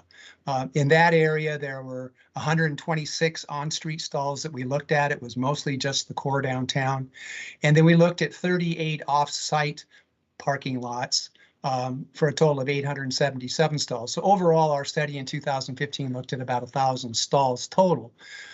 In 2021, working with staff, we grew and expanded the study area. As you can see, it's much larger. We now have all of the on-street parking inventoried and cataloged by type of stall, by location of stall. On-street, there's only 260 on-street stalls in your quote unquote greater downtown. That's not a big number, but there's 260 on-street stalls. We'll give you a little bit more detail on those in a second. And then we went out and identified every off-street facility that was within this larger black boundary. And we found 69 unique off-street parking facilities. They total 2,151 stalls, or about 69 total lots. So as you can see, we've more than doubled the inventory area. We've doubled the supply counts. And so we have a lot more data. We physically, on the ground, in the field, collected this data, again, cataloging every on-street stall, cataloging every off-street stall. So we spent a lot of hours out in your downtown. Plus, we actually collected then occupancy data every hour on the hour, taking license plates on street and counting cars off street in September. And for the first time in Tigard's data collection history, we actually collected data on a Saturday to see just how it performs. So the data collection dates in 2021 were September 11th, which was a Saturday, and September 16th, which was a Thursday. This map to the right gives you an indication in 2021 of where the on-street parking is located, on what streets it's located, and what the different stall types are of each of those stalls, whether they're a 15-minute stall, a 2-hour stall, or an unregulated, no-limit stall where you can park all day. As you can see, in 2015 on street, we only collected data on 126 stalls back in that blue shaded area in the previous map. In 2021, we got all of the stalls, now 260. But the most notable thing to think about in terms of a lot of the discussion that I previously listened to that you were having about the need for more customers and visitors downtown is, unlike a lot of Main Street downtowns, and this is a larger downtown area for Tigard now that we're looking at, about a third of your stalls are unregulated, which allow anybody to use them at any time of the day, any day of the week. And that's something that you'll see in the recommendations that we're going to begin to address. In the off-street system, every one of the 69 sites that we surveyed in 2021 are shown on this map in pink and blue. In 2015, like I said, we only did 38 sites and 877 stalls. As I said, in 2021, we significantly increased the number of sites that we now have information on. And then when we went out and actually collected the data, counted the cars, we counted cars on 59 sites of those 69 sites. So we were able to, in our measurement, take data on 1,759 sites, which is actually 82% of the entire off-street supply. And of course, we did 100% counts and usage analysis on the 260 on-street stalls. What's interesting about the off-street system is that only 2 lots are public lots, where the public is just the average general user, not a site-specific user, is allowed to park. And so those are the Tigard Street lot, which this is a city lot, and then the Burnham Street lot, which is a city lot. Those 2 lots only total 33 parking stalls. The city does have some other lots, like the City Hall lot and some Tigard Police lots and Fleet lots, which totals about 292 stalls. But really right now, for public access, there's only 2 lots that the city provides off-street access for general users. So overall, 86% of the off-street supply is in private control. So the city has 260 on-street sites and somewhere ranging between 33 and 292 off-street sites. So you can see that the opportunities that we can find in the supply is going to require that public-private conversation and partnership. Some of the key findings in the off-street system, and this is actually good news. We've been now post-COVID or rolling out of COVID. I don't know how we really categorize this period we're in right now. Tigard is actually performing in terms of having new trips or more trips to their downtown than many of the other cities that we're doing the same type of studies for. In fact, occupancies for downtown Tigard on the 2021 weekday, that use is up 8 in 8 of 10 surveyed hours. So we surveyed from early in the morning until the early evening over a 10-hour period. And we saw growth, trip growth, in actually 8 of those 10 surveyed hours as we compared to 2015. So that's actually good news. The reality, though, still is industry standards actually have performance levels. And anytime your overall performance over a 10-hour operating day or a 12-hour operating day is under 55%, your use is still considered low. And I'll show you a graphic here in a minute that show you these differences. Most of your new growth is happening mid-morning and after 5 p.m., which I think is a good trend to have occupancy start to increase again in the late afternoon, people coming in after work or trying to find something to do in downtown Tigard at the end of their day. So this is encouraging given the COVID pandemic, because so many cities have taken, as you probably know, a major hit in use in their downtowns. The Saturday data is good data to have. We now have it in the database as a baseline. And interestingly, the Saturday or weekend, as we call it, occupancies were markedly higher in 9 of 10 hour survey when we compared that to the 2015 and the 2021 weekdays. And so we can confidently say right now, your peak day of activity, parking wise on street, is Saturday. This is just a graphic that summarizes everything that I've said. You can see that the light blue was the individual occupancies in 2015. And as you can see, what was unique to 2015 is that occupancies were pretty consistent throughout the day, but you had this big spike at noon and then everything went back, which meant that there wasn't really sustained trips. It said people were eating lunch and then leaving. Whereas in 2021, which is the darker blue, you can see that there's occupancy bump increases in all of these hours, which is really good news that you're seeing increased occupancies over a non-COVID year, 2015 versus where we are now. So this sort of demonstrates that new people or new trips are coming to Tacoma. We still may, not Tacoma, I'm sorry, Tigard, but we still may be affected by COVID, but at least we're seeing new trips come. And then this dark line here, that's that Saturday performance. And as you can see, the performance is up in every hour across the day when you compare weekday to Saturday.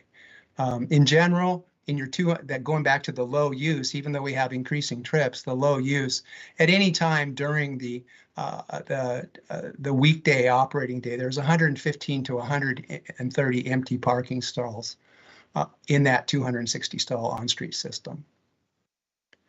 Off-street, again, I'll just lead with peak hour use is low. It's highest peak over that 10-hour operating day during the weekdays is still just 37%. And this is not to be unexpected, again, as we talked about COVID, because this most times until we really start to work to get customers to turn over on street and provide off street opportunities, most users have traditionally been employees. And so with the COVID impact, we expect a drop, and we're seeing that in a lot of cities as well as we do some post-COVID occupancy counts. So this may reflect a drop in on-site employees. When we go to the weekend, this is the first year we've ever had this, but peak and weekend peak hour use is still even lower than the weekday, unlike that on-street system.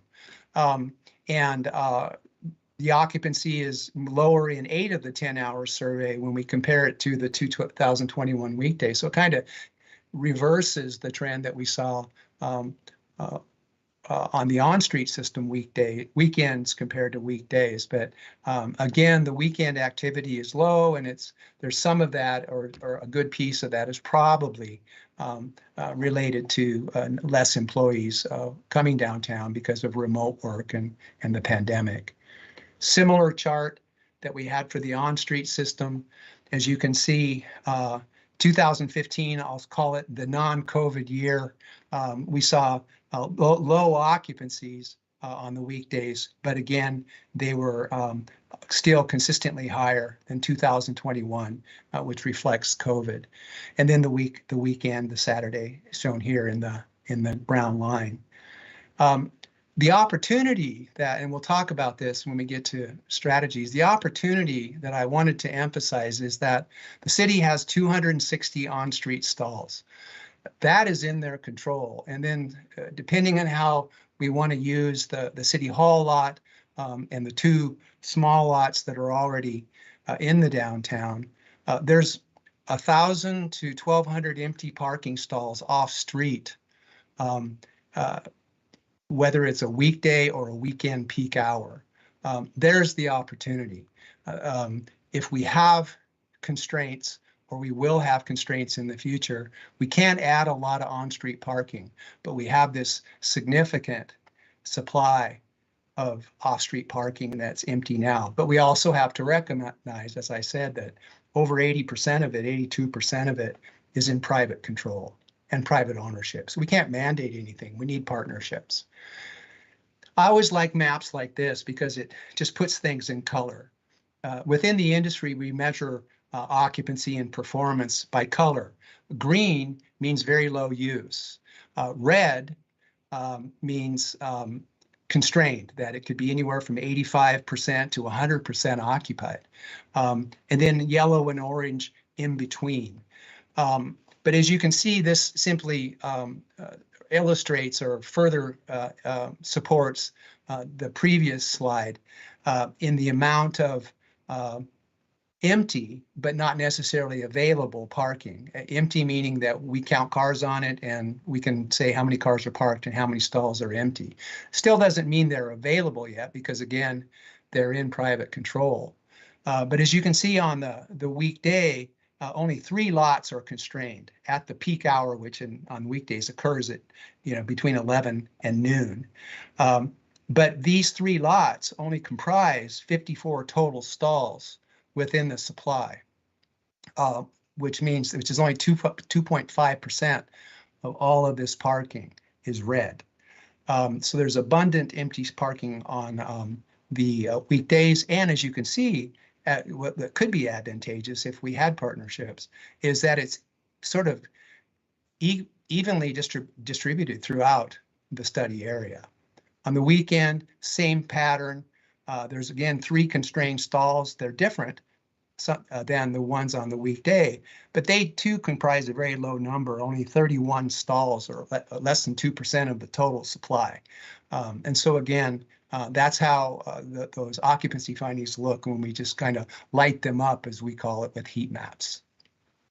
And we'll take a second there and turn it back over to Sean, and then we'll get into the recommendations. Yeah, quick recap. So we did do those 4 steering committee meetings, and then we did some outreach to the property manager at Atwell off Main. Became really, I think we always knew, but it was re-emphasized how important it is, especially residents who may have more than 1 car are likely parking on Burnham. In this area that we're talking about, the unregulated spaces of Burnham. And then in talking to some 2 property owners who seem to have capacity in their lots, I talked to them and just to see if they were just open to the idea of shared parking arrangements. And Rick will talk more about what those shared parking arrangements are like. But so we did some outreach to private owners of who have parking lots that might have capacity, and they expressed some openness to the idea of shared parking agreements. Thanks, Sean. Really, we were able to boil our recommendations from the consultant's point of view of things you should consider, and it's not a complex step forward. We believe, and this, we want to make sure that any strategies in the end will anticipate growth and be prepared for growth, but not overmanage the system in the early going. And so it comes down to four things. As Sean mentioned with the, and I think as you have discussed, with new residential development that's occurring in downtown Tigard and the anticipated opening of the Universal Plaza, and then plans that you've discussed about attracting new and more visitor-oriented, turnover-oriented businesses to downtown Tigard. Here's what we'd recommend. The first begins with removing all unregulated parking from Burnham. And I have a map here I'll show you in a second. And in the beginning, we're only talking about 31 stalls that are currently on Burnham that are currently allow unlimited parking all days, all hours. And we want to convert 8 of those no limit stalls to 2-hour time limits. They're the, as you'll see on the map, they're the ones closest to the downtown. And then convert the remaining 23 stalls to 4-hour parking, which would give someone a longer term visitor an opportunity to stay longer than the 2 hours that's currently in downtown, or by permit, where the city could manage these stalls in a manner that if they have low occupancies, that permits could be sold or allocated to residents or employees to park in those 4-hour stalls. They could, quote unquote, stay longer than the 4-hour posted time limit with an authorized permit. We think this would be a good first step forward to begin a new parking management plan and to anticipate what would happen and be synced to, for instance, the opening of the urban plaza. And then we would look, there are some stalls on the edges. I give an example of the west end of Main Street, as to look at converting a small number of stalls that are currently 2 hours to that 4-hour or by permit designation, which would grow the permit program a little bit, but allow and these permits would be in an interim basis, but allow the opportunity to let some longer term parking happen in what are now underutilized 2-hour stalls. We believe that enforcement should be consistent. Real quickly right now, is because we took license plates data, we were able to see how long individual vehicles were actually staying, for instance, in a timed stall. So right now, on the weekdays, you have a 16% violation rate. And that means that 16% of the vehicles parked in 2-hour stalls stay longer than 2 hours. And on Saturdays, that jumps to 20%. In the industry, the best practice target is that your violation rate would be somewhere between 5 and 9%. So we think that getting back to consistent enforcement, and then because of the activity we're seeing on Saturday, consider extending enforcement to include Saturdays. And it doesn't have to be 8 hours of enforcement a day. Many smaller cities like Hood River simply contract or designate 20 hours a week for enforcement over a 6-day enforcement week, so that enforcement is there to be visible and be reasonable, but to encourage compliance with posted time stays. And then as you saw and heard my comments related to the amount of currently empty off-street parking and the high proportion of that parking being in private ownership, that we need to begin to actively encourage and promote discussion, education, and potential agreements with owners of those lots that show very low occupancies. If we could put some percentage of employees or residents onto those lots to get them off the street. So a little bit more detail. on those 4 recommendations. Replacing that no limit parking, those 31 stalls, and changing the designations of those 31 stalls on Burnham. It would be done in coordination with the opening of the Universal Plaza. We believe it would be a good step towards increasing visitor access to the plaza and to downtown businesses. It's a small incremental step, but it'll be refreshed in the future with ongoing data collection. And also the recognition that people need to understand that after hours of enforcement, all parking right now in downtown Tigard is unenforced, because it's legal after hours of enforcement to park from 6 p.m. to 8 a.m. in a 2-hour stall or a 4-hour stall. So evening for residents who park on the street after 6 p.m. and before 8 a.m., that's legal. That wouldn't change.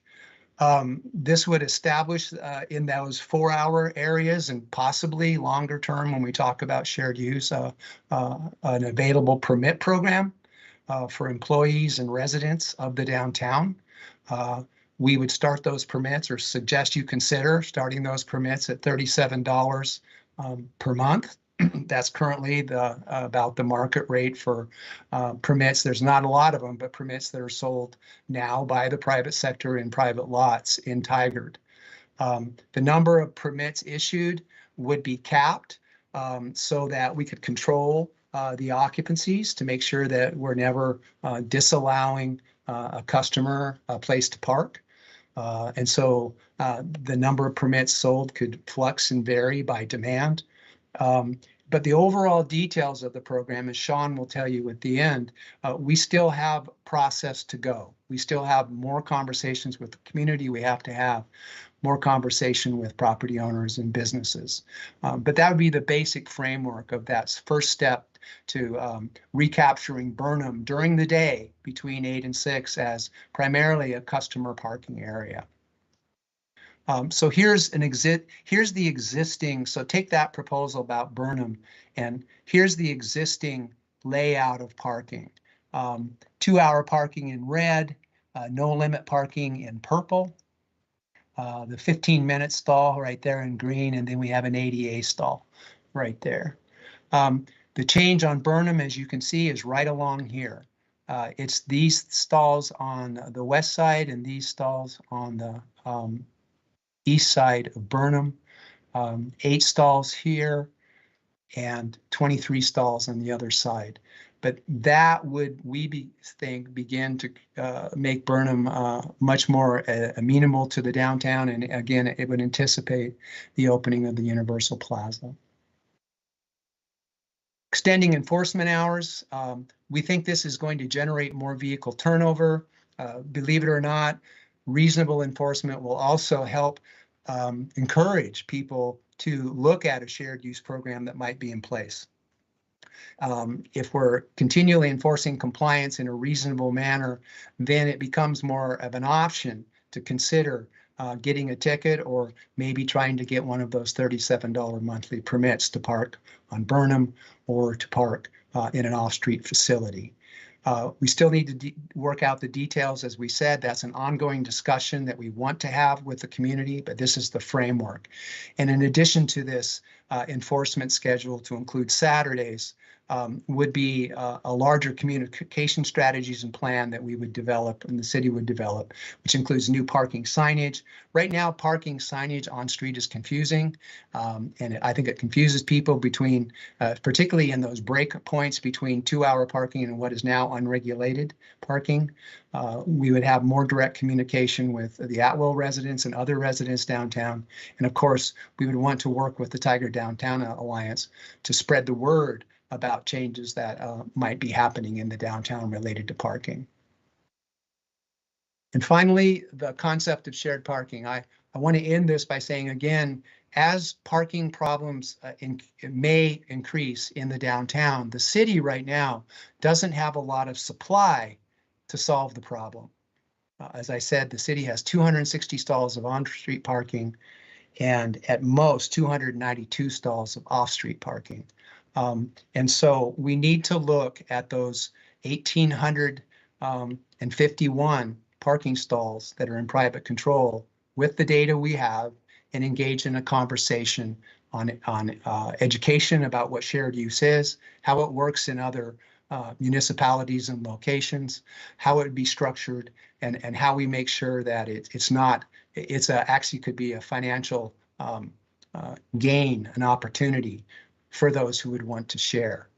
The city, as part of this shared parking concept, is going to lead in sharing parking to the general public at the City Hall lot after hours and on weekends as a first step towards directing people who are looking for parking to an off-street opportunity, particularly as with the opening of the urban plaza.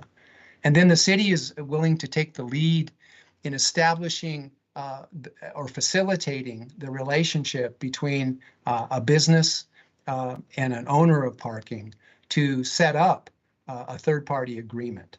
And that's part of the education program process too. We have examples of third-party agreements where people share their parking. And the city will also, as they have to date, lead in sharing data and collecting data to refresh everybody's current understanding of how the supply operates. And then, of course, engage the Tigard Downtown Alliance and other businesses and other users of the downtown as needed to broker those agreements and raise the awareness of the opportunity that we have with shared parking off-street. So that I would take questions and discussion or turn it back to Sean. Thanks, Rick.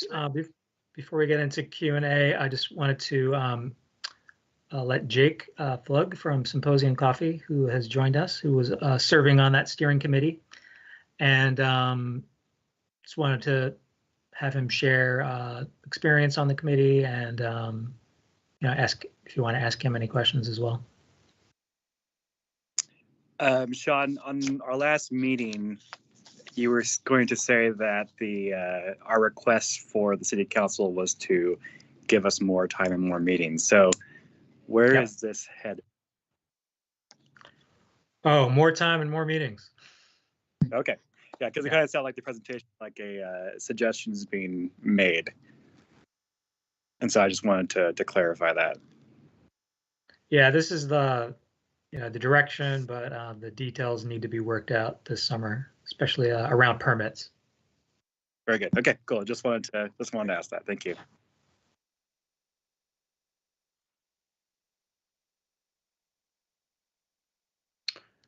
All right, Councilor Goodhouse.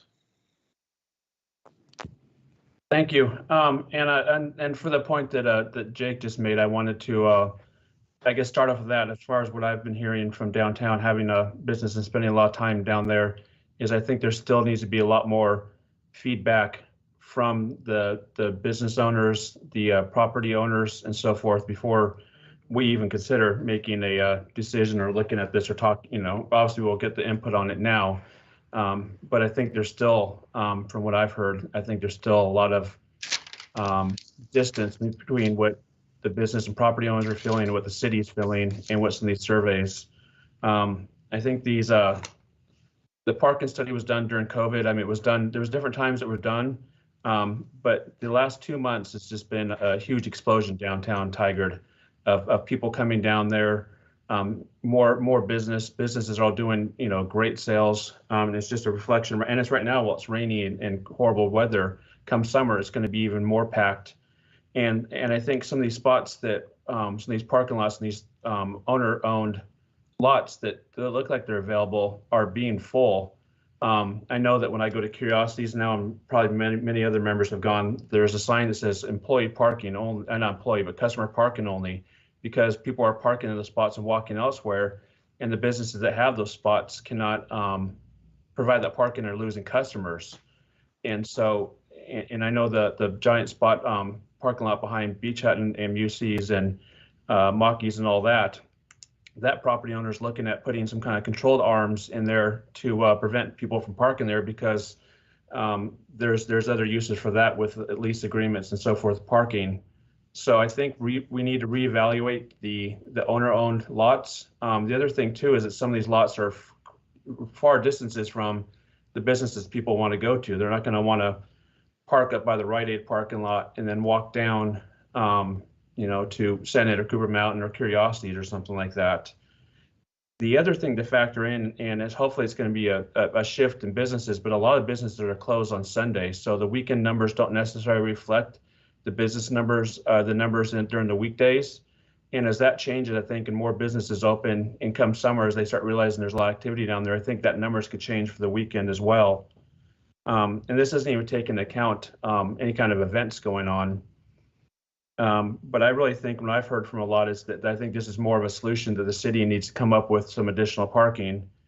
And I don't know how much from what I've heard with the time parking on Burnham, that you might get all those spots for people that are at-will tenants that might start parking in other spots and then affect businesses.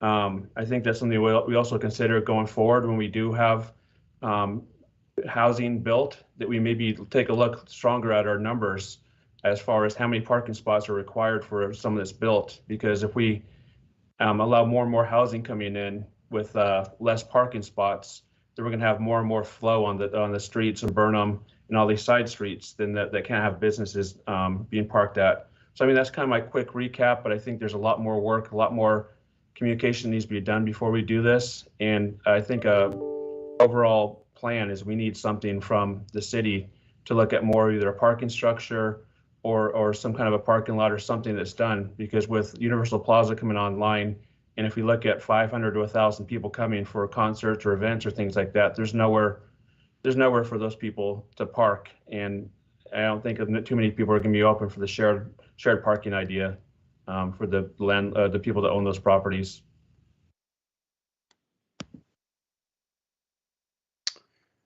All right, other comments or questions, Council? May I comment to that, actually, Jason? Of course. All your concerns, John, I think we have all asked those questions the entire time. I think that's actually what's holding us up the most, is that as we see a city issue with the plaza coming in and weekend engagements, and I'd push back on something that you said, Rick, that illegal parking is actually at 4 p.m., not 6 p.m., that someone could legally park anywhere in downtown at 4 p.m. if it's at a 6 p.m. Time limit. And so like that's going to create a huge crunch, especially when my main hope is that the plaza is very active and activated by the city and parks and everybody else that can have access to that. But those, John, your concerns are the ones that are actually holding us up the most, is seeing a big pushback from business owners going to other business owners and asking if they'd be willing to partner. If I got passes for all my employees, that would be $600 a month, almost extra, that I would have to be paying for my employees to park. And then I had the safety concern that I want to know that my employees that get there at 6:30 a.m., they can see the front door when they get out of their car, especially with the increase of activity on the Main Street corridor. So to add that in there is to your concerns as well, John, that we are asking those questions, and I think Sean is trying his best to answer those.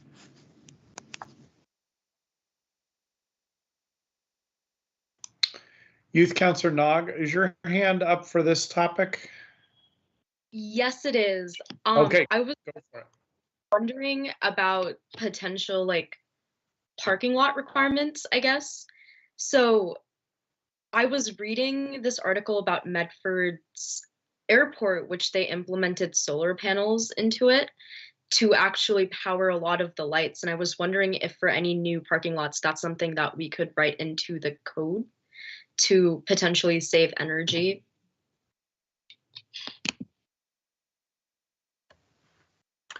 I do like that idea. I'm not sure about requiring it, but maybe incentivizing it, I think, could be on the table. But yeah, that's a nice idea, because, you know, one thing when you're trying to create a walkable downtown, you know, big parking lots don't really add to the street life. So that's something we should really consider. And we're trying to create an active, safe and healthy space in the downtown. So, you know, surface parking lots don't necessarily add to that. But yeah, I would like to encourage solar panels where we do have parking lots. That makes a lot of sense to me.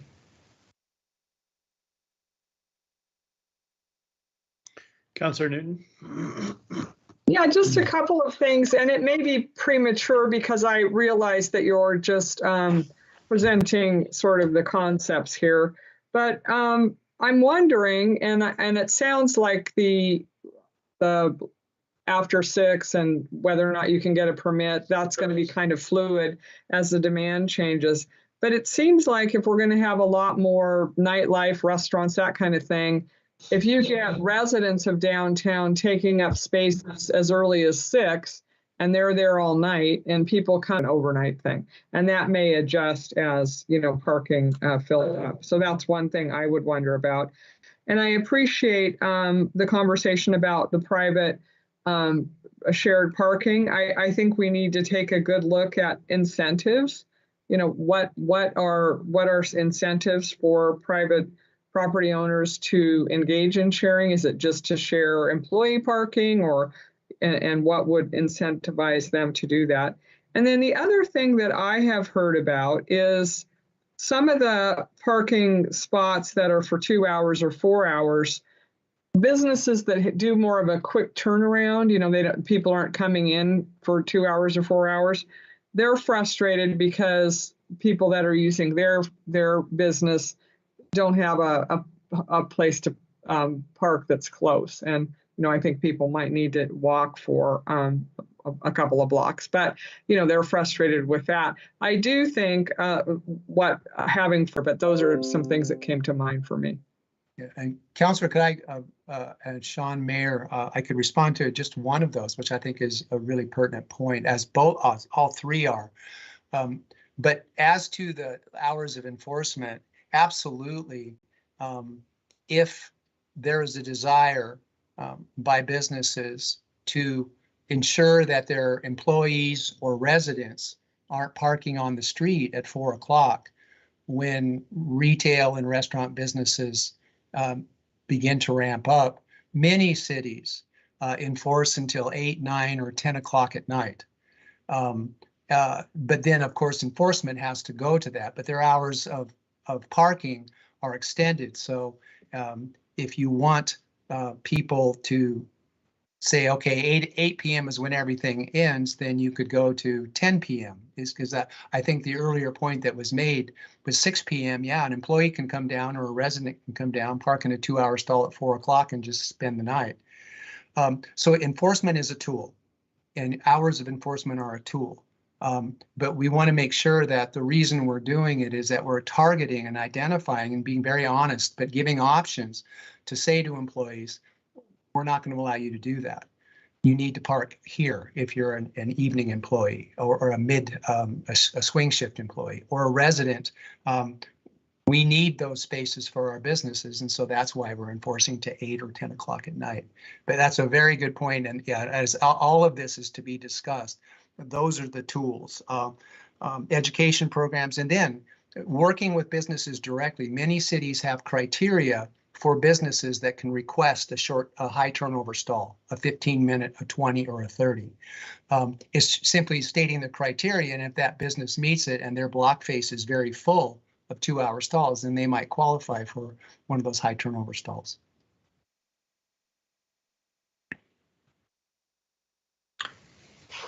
And if I could just respond to the incentive, incentive for Shared Park Plus. And we are talking about, there are parking lots that are full, and they wouldn't be good candidates for shared parking. It's the parking lots that have very minimal usage at pretty much all times of day that are good candidates for making these arrangements. They have a surplus, other businesses have a need, so they can make private arrangements. Sean, can you give an example? Difficult to do. Assume the lot by Rite Aid and McDonald's would be an example? Right. Okay. I mean, there's hundreds of spaces there that are almost never used. Council President Lubin? I know in a lot of this conversation we talk about just general enforcement and who would be the one, like, the staffing needed to have that enforcement, because it's not like we have a bunch of staff now who would be available to do that. And I think that's an important piece of, really enforcement, obviously, and making this future program work. So I really hope that this is a big part of the conversation as well.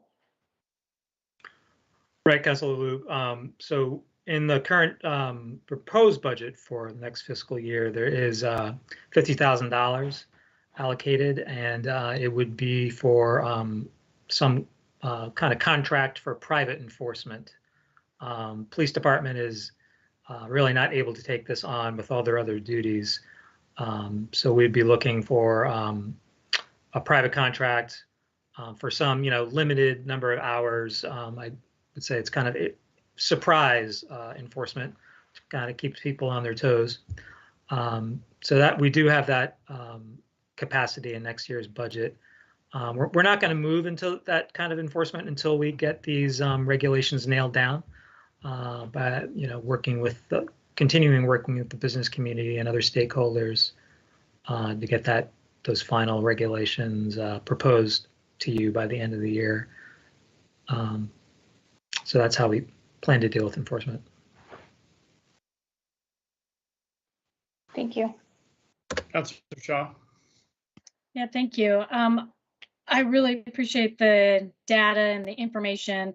Given our previous conversation, I would hope that we're not going to be penalizing businesses who employ people downtown and charge their employees or even them as a business parking, given we just came out of COVID. We've been trying to backfill their businesses with not only business, but also dollars from ARPA. And it seems to me we need to, if we're going to be trying to attract businesses downtown, the last thing we want to turn around and tell them is, oh, now you're going to be paying an extra large bill to pay for your parking for your employees. So I would just would want us to be very careful about the messaging that we're sending out while we're also trying to attract businesses for economic development. Thank you. All right. Councilor Newton. I'm sorry, just a really quick follow-up to Councilor Shaw. I guess that's what I was thinking in terms of the shared parking. I'm not sure that, how do we make it so there's an incentive and it isn't a big cost to a business for parking. So I don't know how we do that, because it's got to be beneficial to the business that's allowing the parking, but we need to think pretty hard about that, I think.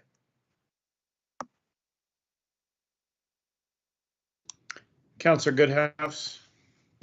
Yes, and one last one I forgot, and I don't know how we, if we're talking about the 2-hour parking, one thing I know that a couple years ago when we discussed this topic before council and actually put a parking plan in place, was that the one thing with 2-hour parking before was that it was 2-hour parking anywhere downtown. So if you parked at one business and went down to another one, it was only allowing you 2 hours for the entire downtown area, as opposed to if someone moved.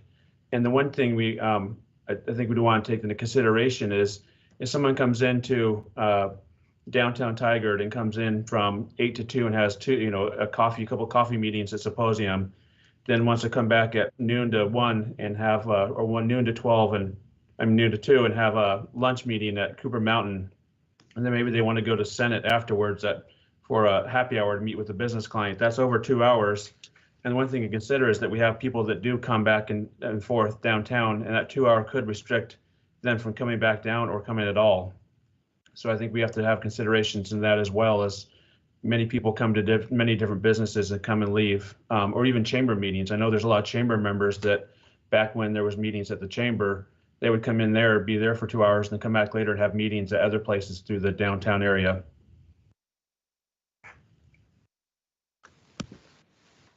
So if they're changing parking spaces, that doesn't count against them.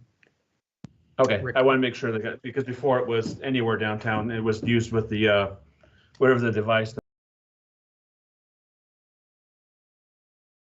Scheme that's considered acceptable. I mean, that's not acceptable most places. Yeah, Rick might be able to answer this better, but there's typically there are parameters around it. Like we don't want to encourage that kind of, behavior.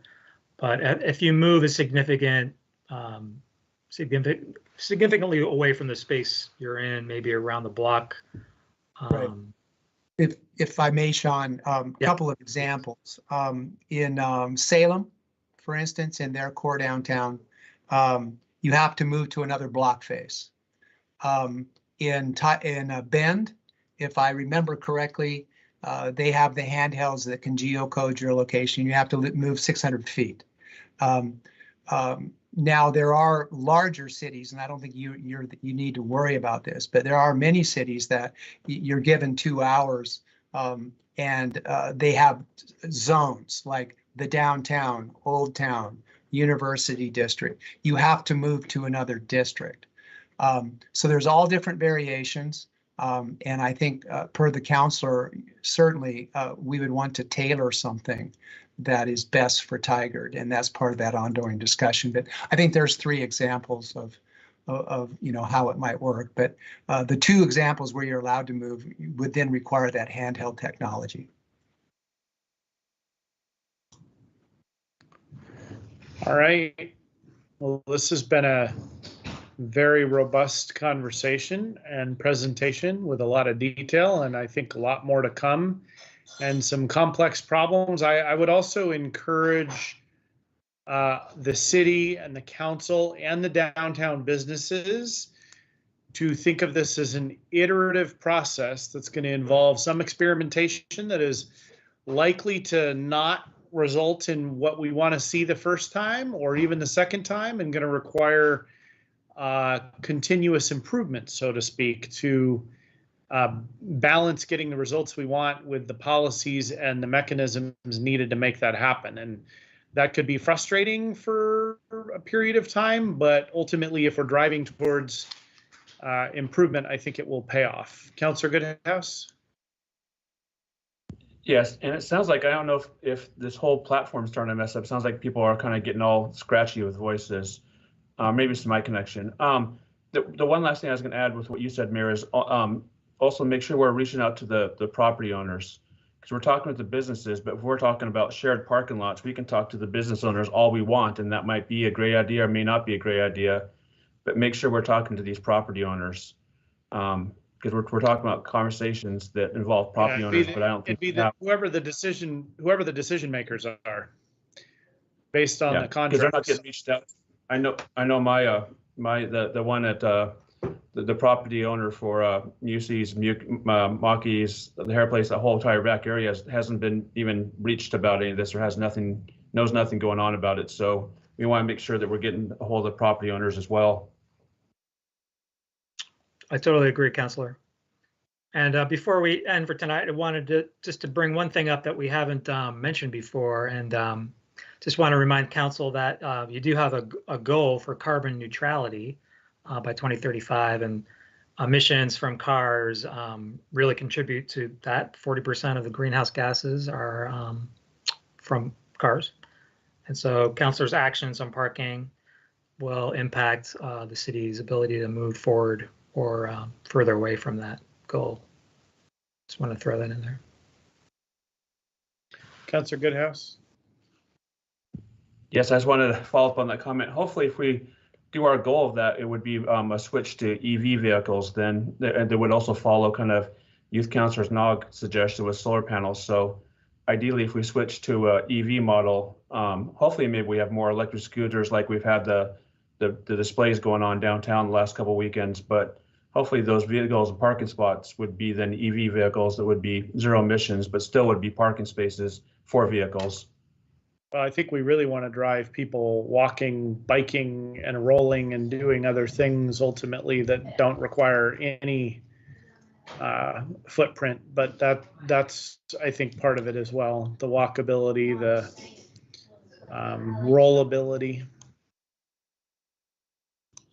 Sean, is that where you were headed with that in part?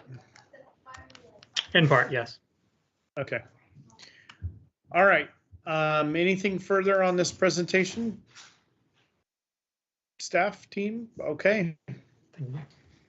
We have no non-agenda items. City Manager Reimer, administrative report. Thank you, Mayor and councilors.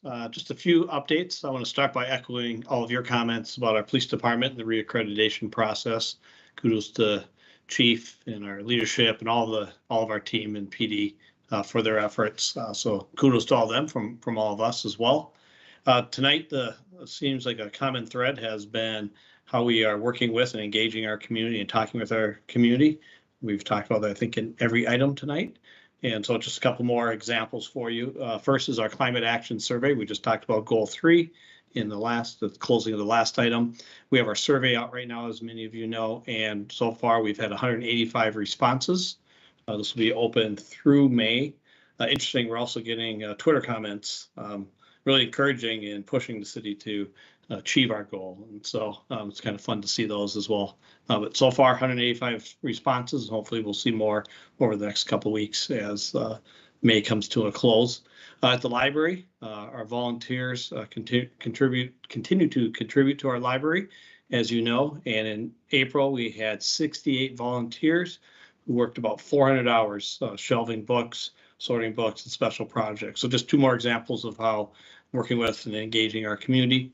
And then the last one from our library is, as the saying goes, April showers bring May flowers. And so we are now in the position starting on Sunday, May 22nd, to have families can come up and pick up their take and plant kits, some varieties of sunflowers. And so something that families can do together to now plant in their yards.